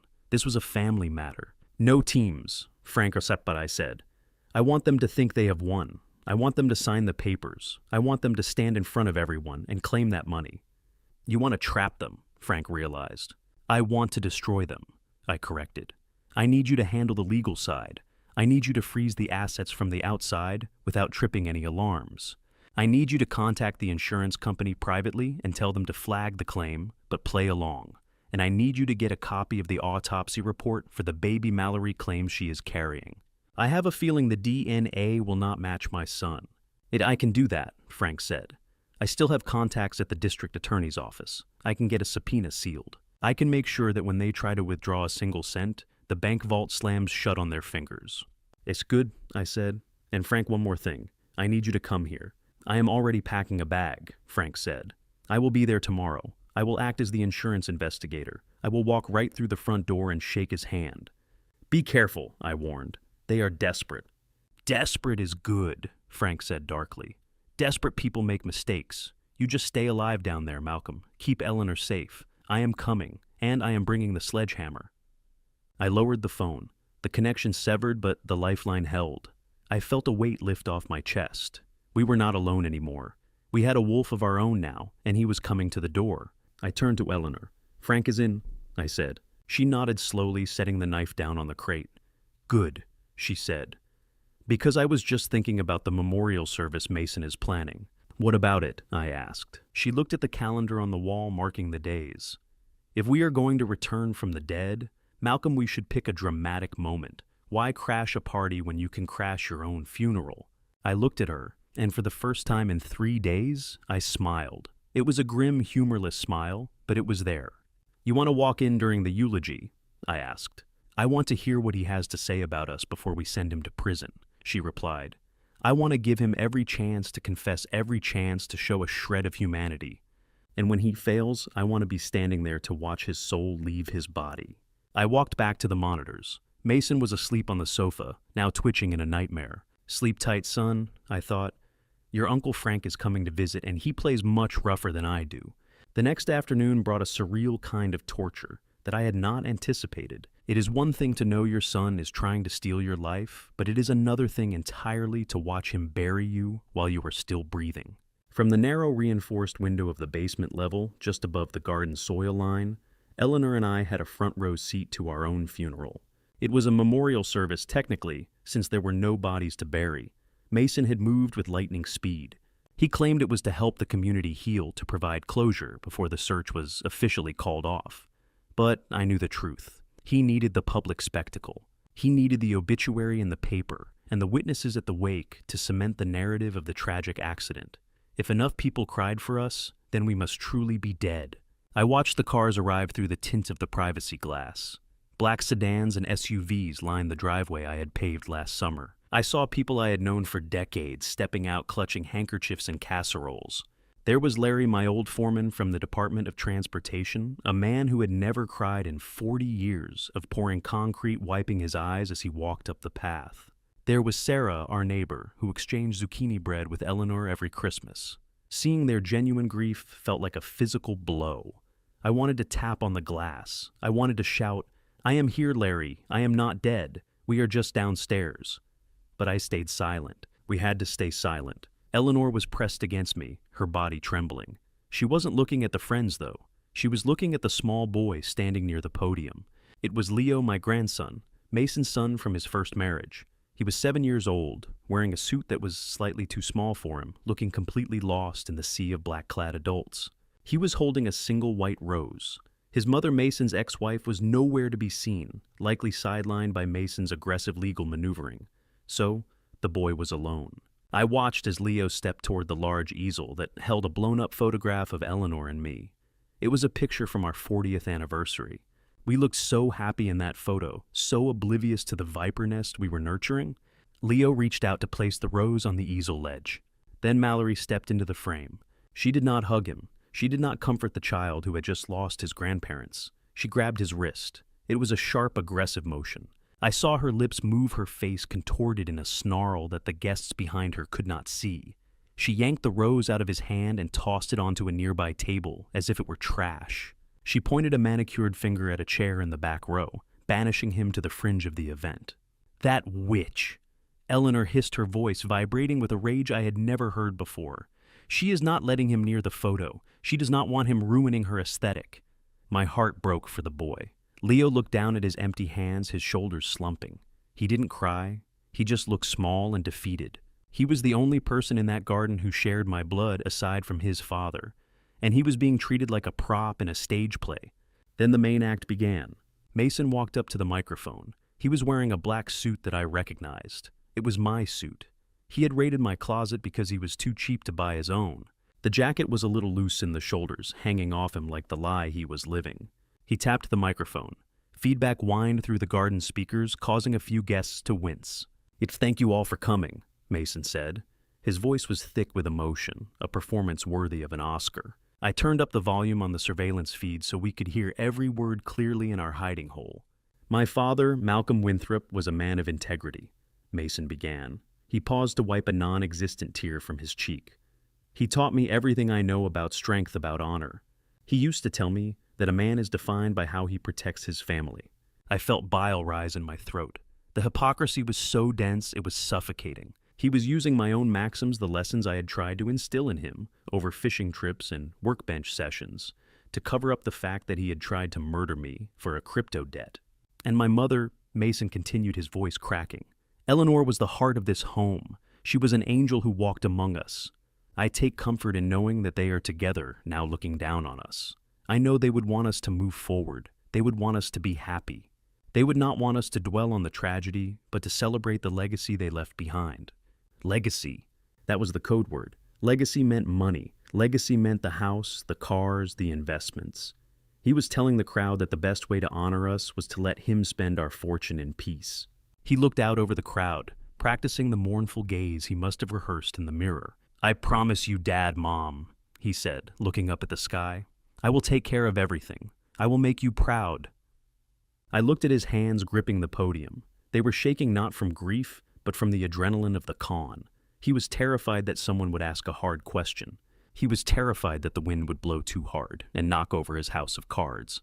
Eleanor grabbed my hand. Her fingernails dug into my palm, drawing blood. I didn't pull away. The physical pain was grounding. It kept me from smashing the window. "Did you hear him, Malcolm?" she whispered. "He is making us into saints so he can spend the devil's money." I looked at my son. I looked at the boy who I had held in my arms minutes after he was born. I looked at the man who had looked me in the eye and pushed me into the void. Yes, I leaned my forehead against the cold glass of the basement window. "You want a legacy, Mason?" I whispered to the glass. "I will give you a legacy."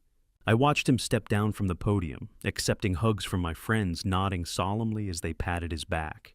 He looked relieved. He thought the hard part was over. He thought the public display was the final hurdle before the check cleared. He had no idea that the man he was eulogizing was 10 feet away, watching his every move, dissecting his every lie. I squeezed Eleanor's hand back, ignoring the blood that was now slick between our palms. "Let him have his moment," I said, my voice low and dangerous. "Let him feel safe. Let him think the world is on his side, because when we walk into that room tomorrow, I want the fall to be just as high for him as it was for us." I watched Mallory join him, sliding her arm through his. She whispered something in his ear, and for a split second I saw Mason smile. It was a small, greedy smile. "Then wait for it, son," I thought. "Just you wait. My speech is going to be a hell of a lot better than yours, and I won't need a microphone to make everyone listen."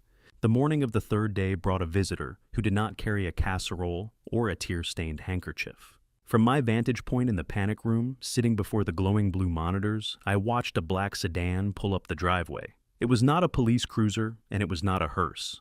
It was a sleek, expensive luxury car that screamed corporate authority. The man who stepped out of it was someone I had known for 30 years, but even I barely recognized him.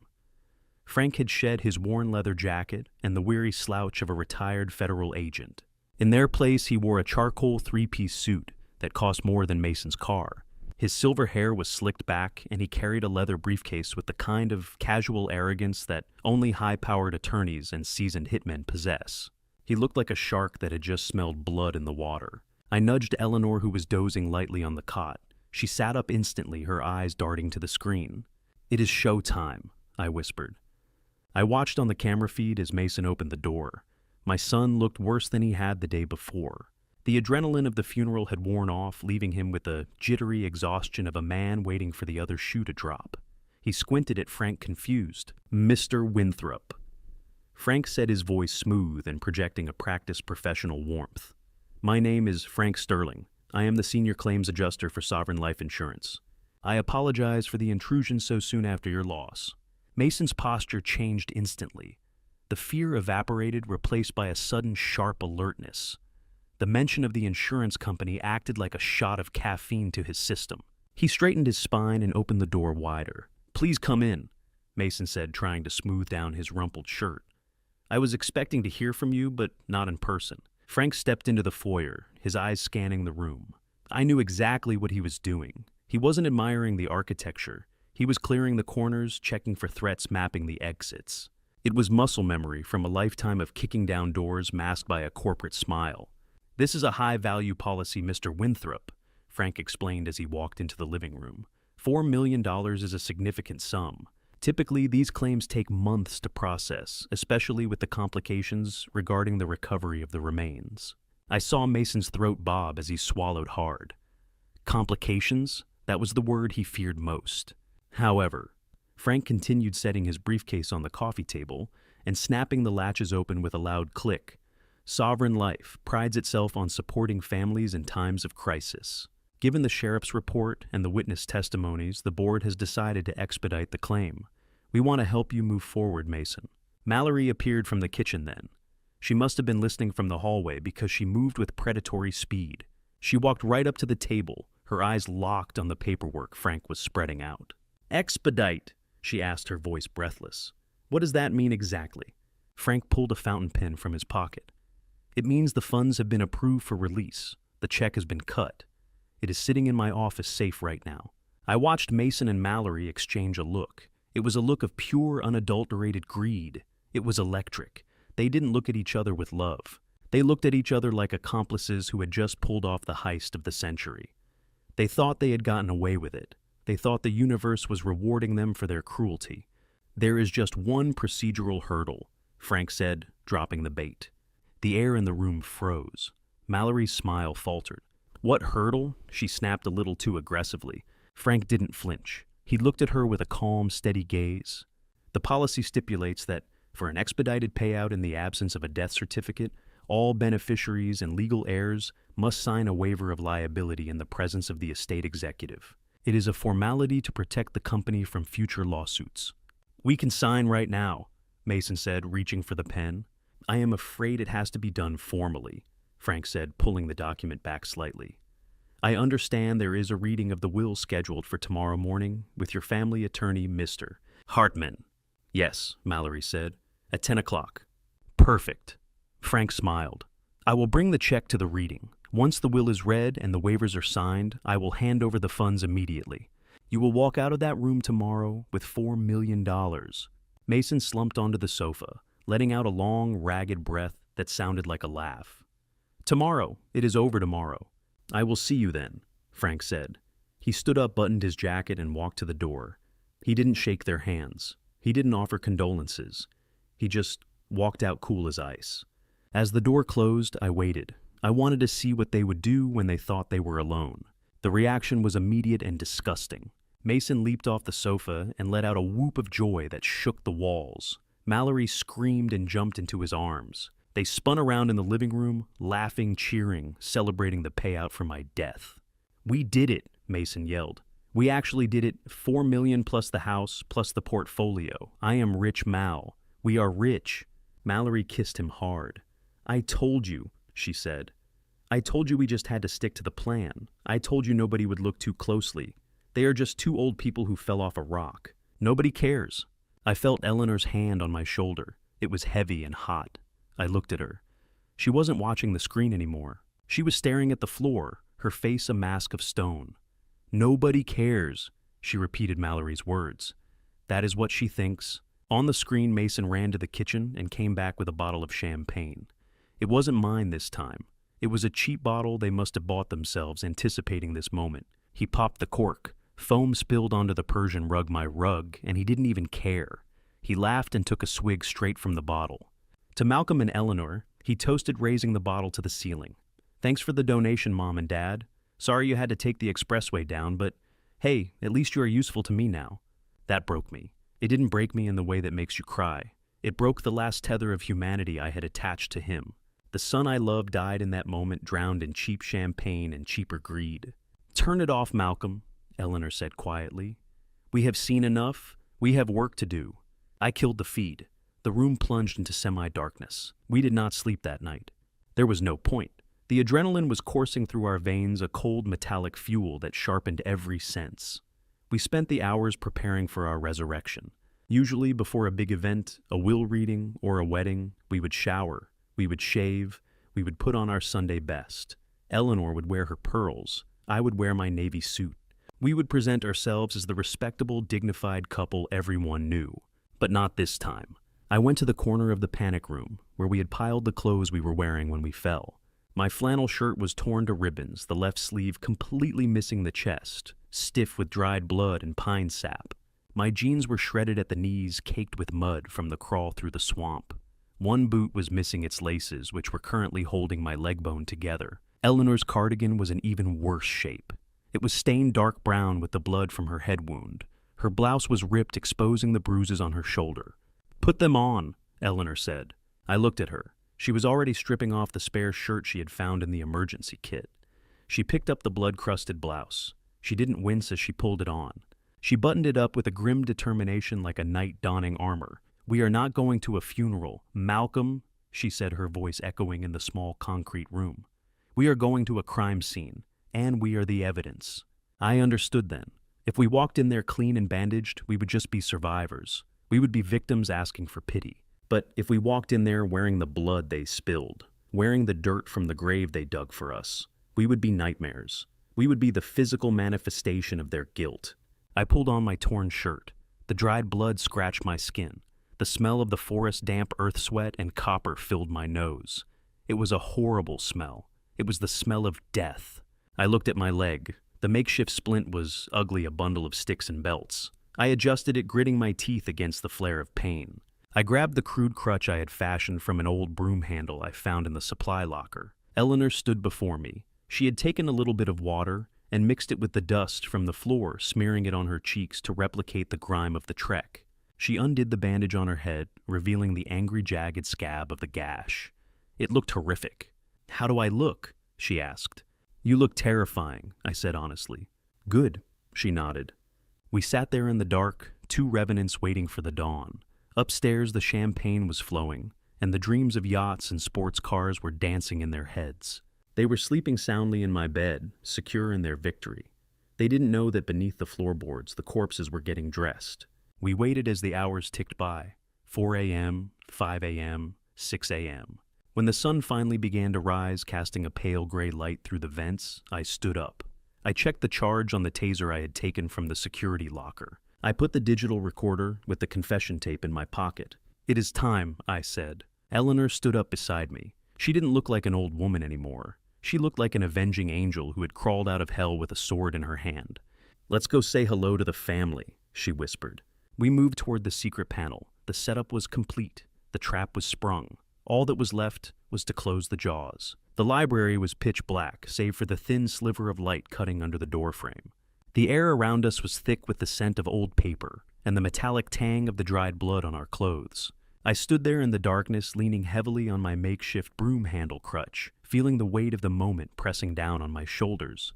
Eleanor was beside me, her breathing steady and rhythmic, a warrior, preparing for the final charge. We were separated from the people who tried to kill us by only 2 inches of oak, yet the distance felt like an eternity. Through the wood, the sounds of the living room drifted in. I could hear the rustle of suits, the clinking of china cups, and the low murmur of voices. It was 10 o'clock in the morning. The stage was set. I pressed my ear against the cool wood of the door panel. I could picture the scene perfectly.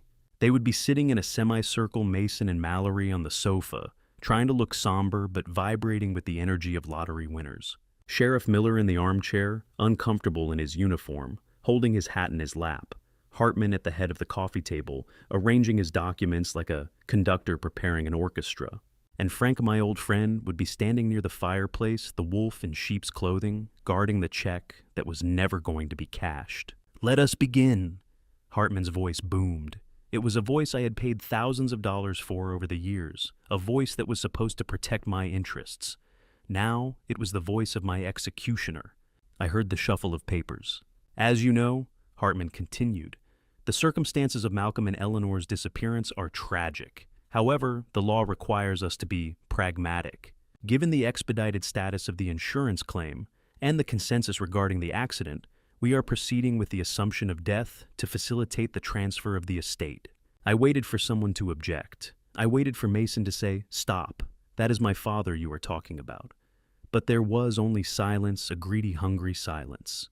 Hartman began to read the terms. I, Malcolm Winthrop, being of sound mind and body, hereby bequeath my entire estate, including all real property, the investment portfolio currently held at Chase Bank, and all personal effects, to my only son, Mason Winthrop. I heard a sharp intake of breath from the sofa. It was Mason. He was hyperventilating. The numbers were becoming real to him. He wasn't hearing words. He was hearing freedom from the loan sharks. He was hearing the engine of a new Porsche. He was hearing the applause of the friends he had lied to. Furthermore, Hartman droned on his voice, devoid of any real emotion. The contents of the safety deposit box, the vintage car collection, and the potent royalties are to be transferred immediately upon signature of this affidavit. Mallory cleared her throat.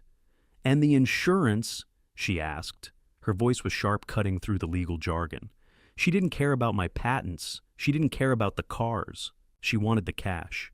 Mr. Sterling has the check right here, Hartman said, sounding annoyed at the interruption, but remaining professional. I imagined Frank nodding slowly, patting his breast pocket. That is correct. Frank said, his voice calm, authoritative. $4 million payable to the estate of Malcolm Winthrop. As soon as the waivers are signed and witnessed by the sheriff, the check is yours. The tension in the room was palpable even through the door. I could feel it vibrating in the floorboards. This was it. The moment they had killed for. The moment they had damned their souls for. Sheriff Miller spoke up then. His voice was heavy, filled with a genuine sadness that made my chest ache. I just want to say, Mason, that your dad was a good man.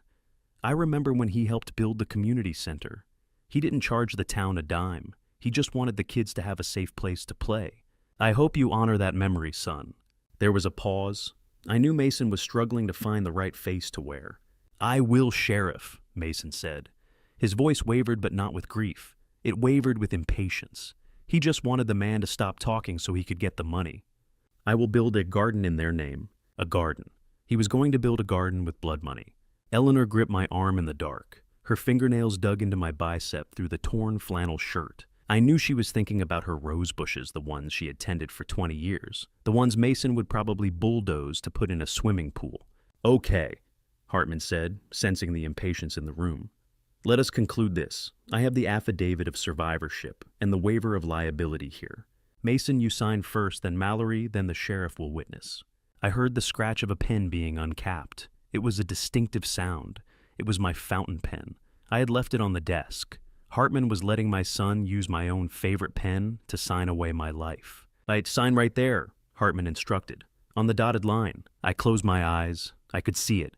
The nib of the pen hovering over the paper. The ink that would seal our fate. The final nail in the coffin. My heart hammered against my ribs like a trapped bird. This was the edge of the cliff all over again. But this time, I wasn't falling. I was jumping. Wait. The word cracked through the room like a whip. It wasn't Mason. It wasn't Hartman. It was Frank. I opened my eyes in the dark. Here we go. What is the problem, Mr. Sterling? Hartman asked, his voice dripping with irritation. We are in the middle of a legal proceeding. I apologize, Frank said, and I could hear the smile in his voice. But there is a procedural error. Error, Mallory snapped. What error? The paperwork is perfect. You said it was approved. The claim is approved, Frank said smoothly. But in cases of expedited payouts involving high net worth individuals, there is often a supplementary clause in the policy. A clause that allows for a final statement from the policyholder. Hartman laughed. A final statement. The policyholder is dead, Mr. Sterling. Unless you have a Ouija board in that briefcase, I suggest you let my client sign the document. I do not have a Ouija board, Frank replied. His voice dropped. It became cold. It became dangerous. But I do have Clause 414B, the testator's privilege. It states that before the assets are transferred, the deceased must be given the floor. The room went silent. I could feel the confusion radiating from them. They were looking at Frank like he was insane. That is absurd, Mason said, his voice trembling. My dad is dead. He is at the bottom of a canyon. How can he have the floor? Frank didn't answer him. Instead, he took 2 steps across the Persian rug. I could hear his heavy footsteps approaching the library door. He stopped right on the other side. Actually, Frank said, raising his voice so it echoed off the vaulted ceiling, the clause is quite specific. It says that the truth must be heard. And sometimes the truth doesn't come from a piece of paper. Sometimes it walks through the door. Frank knocked on the wood. 3 sharp raps. Knock, knock, knock. The sound was thunderous in the silent house. I looked at Eleanor in the faint light from the crack. Her eyes were blazing. She nodded once. I reached out with my trembling hand and gripped the brass knob. It was cold under my palm. My leg was screaming in pain, but I forced myself to stand tall. I shifted my weight to the crutch. I turned the handle. Click. The latch disengaged. The sound was small, mechanical, but in that room, it must have sounded like a gunshot. I didn't open it quickly. I didn't burst in. I wanted them to suffer. I wanted them to watch the impossible unfold in slow motion. I pushed. The heavy oak door swung inward. I had not oiled these hinges in years. As the door moved, the metal groaned. It was a high-pitched screeching wail that rose in pitch as the gap widened. Scream! It sounded like a coffin lid opening. It sounded like a scream from the grave. The light from the living room flooded into the library, blinding me for a second. I blinked my eyes, adjusting to the brightness. The dust motes danced in the shaft of light, swirling around us like a halo. As the door fully opened, revealing the 2 of us standing in the threshold, the silence in the living room was shattered. It wasn't a scream. It was the sound of air being sucked out of the room. It was the sound of 4 hearts stopping at the exact same time. I stood there framed by the darkness behind me. I was covered in mud. My shirt was torn and bloody. My leg was wrapped in dirty sticks and belts. Beside me, Eleanor looked like a specter of vengeance, the dried blood on her forehead looking like war paint. I looked directly at Mason. He was holding the pen. He was frozen, his mouth hanging open, his eyes bulging out of his head. He looked at me, then he looked at the check, then back at me. His brain could not process what he was seeing. And I took a step forward. The crutch hit the hardwood floor with a heavy thud. Thump. I cleared my throat. My voice was raspy, damaged from the cold nights and the screaming silence, but it was steady. I believe, I said, looking straight into the terrified eyes of my son, that is my pen you are holding, and I am not done using it yet. The light from the living room stung my eyes, but I did not blink. I wanted to see everything. I wanted to capture every micro-expression of terror that was about to wash over the people who had celebrated my death. I stepped fully into the room, the heavy oak door creaking shut behind Eleanor, sealing the library and the secret exit. We stood there like 2 revenants dredged up from the bottom of a swamp, a grotesque mirror image of the polished, wealthy couple they thought they had buried. The silence that had fallen over the room was absolute, a vacuum where sound used to exist. It lasted for perhaps 3 seconds, but in my mind it stretched for an hour. I saw the blood drain from Mallory's face. It didn't just fade. It vanished, leaving her skin the color of old parchment. Her eyes, usually so sharp and calculating, went wide and vacant, staring at the gash on Eleanor's forehead as if it were the gate to hell itself. Then the scream tore out of her throat. It was not a human sound. It was the primal shriek of a cornered animal, realizing the trap has snapped shut. Mallory scrambled backward, her heels catching on the thick Persian rug. She lost her balance and toppled over the arm of the sofa, crashing onto the floor in a heap of tangled limbs and expensive fabric. She didn't try to stand up. She just crab-walked backward on her hands and heels, kicking at the air, trying to put distance between herself and the ghosts standing in the doorway. "Get away!" she screeched, her voice cracking into hysteria. "Get away from me! You are dead! You are dead!" Hartman, the man of steel composure, the man who could negotiate million-dollar settlements without blinking, simply fell apart. He was holding my Mont Blanc fountain pen, poised to sign the theft of my legacy. His hand went limp. The pen slipped from his fingers and hit the hardwood floor. It rolled in a small, pathetic circle, coming to rest against his polished shoe. He stared at me, his mouth opening and closing like a fish on a dock, but no words came out. His legal mind, built on logic and precedent, had no defense against the impossible. But my eyes were fixed on Mason, my son, The boy I had carried on my shoulders. The man who had pushed me. He had not moved. He was still sitting on the edge of the sofa, his hand frozen in midair where he had been reaching for the pen. He looked at me, and I saw the years strip away from his face. He wasn't a 38-year-old businessman anymore. He was 6 years old again, terrified because he had broken a window.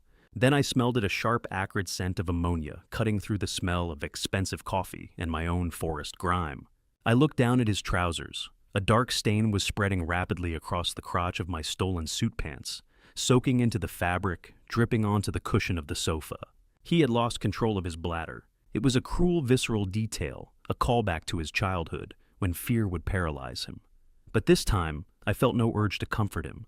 I felt no instinct to tell him it was okay. I just watched the stain spread, a physical manifestation of his cowardice. I took another step forward. Thump, drag, thump. The sound of the broom handle hitting the floor echoed like a judge's gavel. I stopped 3 feet away from him. I loomed over him, letting him smell the mud on my clothes, letting him see the splinters in the wood tied to my broken leg. I did not shout. Shouting is for men who are not sure of their power. I had all the power in the world right now. "Oh, hello, son," I whispered. My voice was a wreck. It was rasping, grinding, sounding like 2 stones rubbing together, but it carried to every corner of the room. 40 meters is a long way down, isn't it? But evidently it was not deep enough to keep us there. Mason began to shake. It started in his hands and took over his whole body, a violent tremor that made his teeth chatter. He looked up at me, his eyes wet, pleading, desperate. "Dad," he stammered. The words sounded foreign in his mouth. "Dad, it was an accident." I stared at him. Even now, even with the mud of the grave standing in front of him, he was still lying. I slipped. Mason babbled the words tumbling out over each other. "I tried to grab you. I swear I tried to grab Mom. It was slippery. I was scared. I didn't know what to do." He looked at the sheriff, seeking an ally. "Tell him, Sheriff, I was devastated. I have been crying for days. I thought you were gone. I was just trying to follow your wishes." Mallory, still on the floor, seized onto the lie. "Yes," she cried out, pulling herself up to her knees. "It was a terrible accident, Malcolm. We were in shock. We were going to use the money to build a memorial. We loved you." Eleanor stepped forward then. She didn't have a crutch. She didn't need one. She walked with a terrifying grace, her bloodied head held high. She looked down at Mallory with a cold, clinical detachment. "A memorial?" Eleanor asked softly. "Is that what you call a beach house in the Cayman Islands?" Mallory froze. Hartman flinched. They realized then that we knew. We knew everything. Mason tried one last time. "Dad, please. You are confused. The fall. You hit your head. You are imagining things. Let us get you a doctor. We can fix this. We can be a family again." I reached into the pocket of my torn flannel shirt. My hand closed around the cold plastic of the digital voice recorder. I pulled it out. It was a small black device, insignificant looking, but it held the weight of a guillotine blade.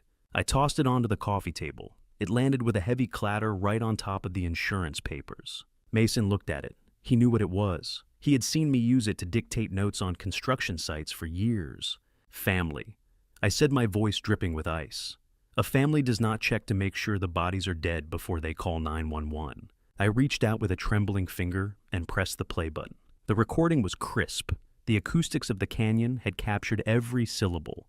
First came the wind, then Mason's voice. "I can't see them. Are you sure, Mallory? That is a long way down. What if they are just hurt? Doris.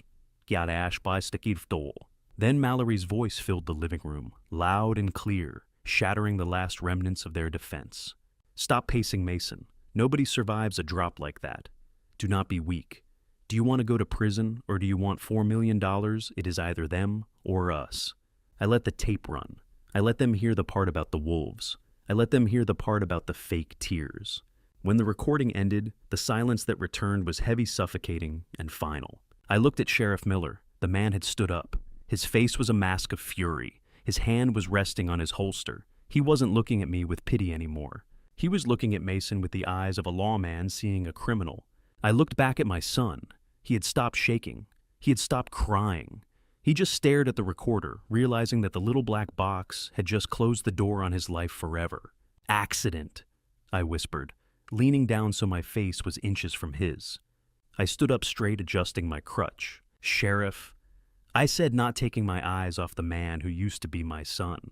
I believe you have heard enough to make an arrest. And, Frank, I added, looking at my friend who was smiling grimly by the fireplace, please hand me that pen. I have a new will to write.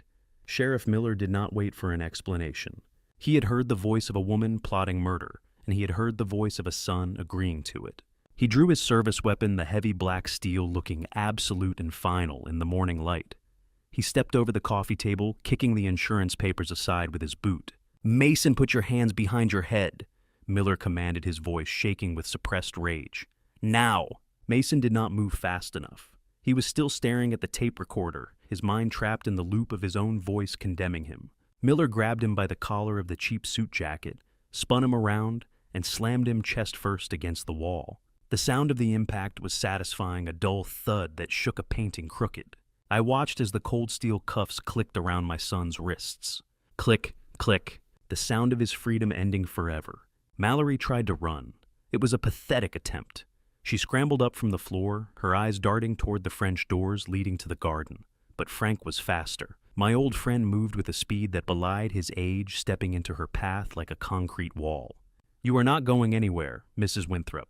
Frank said, his voice calm and terrifying. The only place you are going is a concrete box. Miller's deputy, who had been waiting in the car, burst through the front door and secured her. As they dragged Mason away from the wall, he looked at me. His face was a ruin of tears and snot. Dad, he wailed.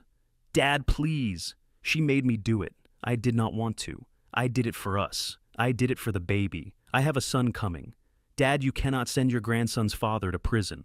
I signaled the sheriff to wait. I leaned heavily on my crutch and limped toward Mason. I reached into the back pocket of my muddy jeans and pulled out a folded piece of paper. It was damp with sweat and dirt, but the seal of the private laboratory was still visible. I looked at Mallory. She had stopped struggling. She was staring at the paper in my hand, and for the first time, she looked truly destroyed. She knew what it was. You did it for the baby, I repeated Mason's words. You killed your mother and me to secure a future for your child. That is what you told yourself, isn't it? I unfolded the paper. It was a DNA test result, conducted on a sample I had taken from Mallory's hairbrush, and a used coffee cup from Hartman's office 2 weeks ago, when I first started suspecting their affair. You are right about one thing, Mason, I said, holding the paper up so he could read the bold text. There is a baby, but you are not doing this for your son. I pointed a shaking finger at Robert Hartman, who was cowering in the armchair, trying to make himself invisible. You killed us to support the child of the man who helped you plan our murder, I whispered. The baby is Hartman's Mason. They have been laughing at you for months. They were going to use you to get the money, and then they were going to bury you right next to us. Mason stared at the paper. He stared at the probability index, 99.9%. Robert Hartman. The sound that came out of Mason's throat was not human. It was the sound of a soul snapping in half. He did not look at me. He looked at Mallory. The love, the fear, the desperation in his eyes vanished, replaced by a hate so pure it burned the air between them. He lunged. Even with his hands cuffed behind his back, he threw himself at her, screaming, spitting, trying to tear her throat out with his teeth. The deputies had to tackle him, pinning him to the Persian rug, but he kept screaming. He screamed until his voice gave out, sobbing into the wool, realizing he had sacrificed his parents, his soul, and his life for a lie. I'd take them away, I said, turning my back on them. I am done. As the deputies hauled the screaming trio out to the squad cars, Frank stepped forward. He picked up the fountain pen from the floor and wiped it clean with his handkerchief. There is one legal matter left, Frank announced to the empty room. Under the Slayer rule, a statute present in almost every jurisdiction, an individual who feloniously and intentionally kills the decedent forfeits all benefits under the estate. Frank looked at me, then at the empty doorway where my son had just been dragged out. Mason is legally disinherited, Frank said. He gets nothing. Mallory gets nothing. The insurance policy, the house, the investments, they all revert to the estate. I looked at Eleanor. She was standing by the window watching the police cars drive away. The flashing lights reflected in her eyes, but the fire was gone. She just looked tired. We do not want it, Eleanor said softly. We do not want this house. It smells like betrayal. We do not want the money. It feels like blood. We are not keeping it, I said. I took the pen from Frank. I pulled a fresh sheet of legal paper from his briefcase. I sat down at the coffee table. My hand was steady now. A Malcolm Winthrop. I wrote, speaking the words aloud, "Hereby place all assets, liquid and real estate, into an irrevocable trust for the sole benefit of my grandson, Leo Winthrop. The trust will be administered by Frank Sterling until the boy turns 25. I signed my name. It was the most important signature of my life. I want you to ensure Leo gets everything, Frank," I said. "Pay for his school, pay for his therapy, make sure he knows that his grandparents loved him even if his father was broken. And ensure that Mason never sees a dime of it. Not for commissary, not for appeals, nothing." "Let's consider it done," Frank said, closing the briefcase. I stood up. I looked around the living room one last time. This was the house where I had raised a son. This was the house where I had almost died. It was just wood and stone now. The home was gone. "Let's go, Eleanor," I said. "We have a boat to catch." 6 months later, the ocean air was clean. That was the first thing I noticed every morning when I woke up. It didn't smell like pine or damp earth or blood. It smelled like salt and freedom. I sat on the aft deck of the Horizon, a 40-foot catamaran we had bought with the retirement savings we had kept separate from the estate. My legs still ached when the weather turned a permanent souvenir from the cliff, but I could walk without the cane now. Eleanor walked out from the cabin carrying 2 mimosas. Her hair had grown back, covering the scar on her forehead, and her skin was tanned from the Caribbean sun. She didn't look like the woman who had sharpened a knife in a panic room. She looked like herself again, only stronger. She handed me the glass and sat down next to me. We watched the sun dip below the horizon, turning the water into liquid gold. "Do you miss him?" she asked. She didn't have to say his name. I took a sip of the cold drink. I thought about the letters that arrived from the state penitentiary every week. Letters begging for forgiveness. Letters begging for money. I burned them unopened. "I miss the boy he was," I said honestly. "I miss the memory of him. But the man who sits in that cell number 1, I do not miss him. He made his choice." Eleanor nodded, leaning her head on my shoulder. We had cut out the cancer. It had been a painful, brutal surgery, but we had survived. We had lost a son, but we had found each other again. We had found a peace that could not be bought, only fought for. I looked at the wake trailing behind our boat, white foam disappearing into the deep blue. We were moving forward. The past was just water under the keel. Do not ever test the patience of a father who has spent a lifetime building bridges over chasms, I thought, closing my eyes and feeling the sun on my face. Because he knows exactly where the structural weaknesses are. He knows exactly which bolt to pull to bring the whole thing crashing down. And if you force him to destroy what he built, do not expect him to weep when you fall with the wreckage. This is Malcolm Winthrop signing off from the middle of the Atlantic. If you are hearing my voice right now, hold on to this truth. Blood may determine who you are related to, but loyalty determines who truly stands beside you. Never confuse biology with devotion. One is an accident of birth. The other is a conscious choice made again and again, especially when it costs something. If this family story stirred something inside you, if you have ever faced the unbearable weight of choosing your own peace over the expectations of people who share your last name, then I invite you to speak, leave a comment. Tell me what it cost you. Tell me what it saved you. Survival is not merely about breathing through the pain. It is about recognizing the moment when staying becomes self-destruction and walking away becomes courage. It is about knowing when to endure and when to draw a line that no one is allowed to cross. And to my grandson Leo, if one day these words reach, we are still saving you a seat on the boat. The ocean is vast, the horizon endless, and your future is bigger than the shadows that once tried to surround us. You will grow up knowing that the wolves were real, but you will also know that they were chased away. Your grandfather did not run. He stood his ground. That is the legacy I leave you, not wealth alone, but protection, dignity, and the proof that love defends. The hardest lessons in any family story are often written in pain.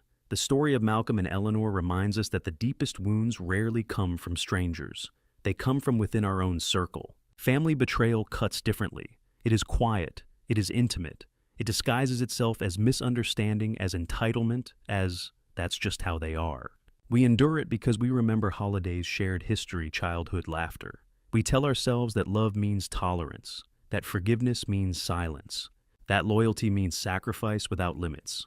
But here is the truth. This family story makes clear dignity is not negotiable. Too many people remain trapped in cycles of family betrayal because they believe walking away makes them cold.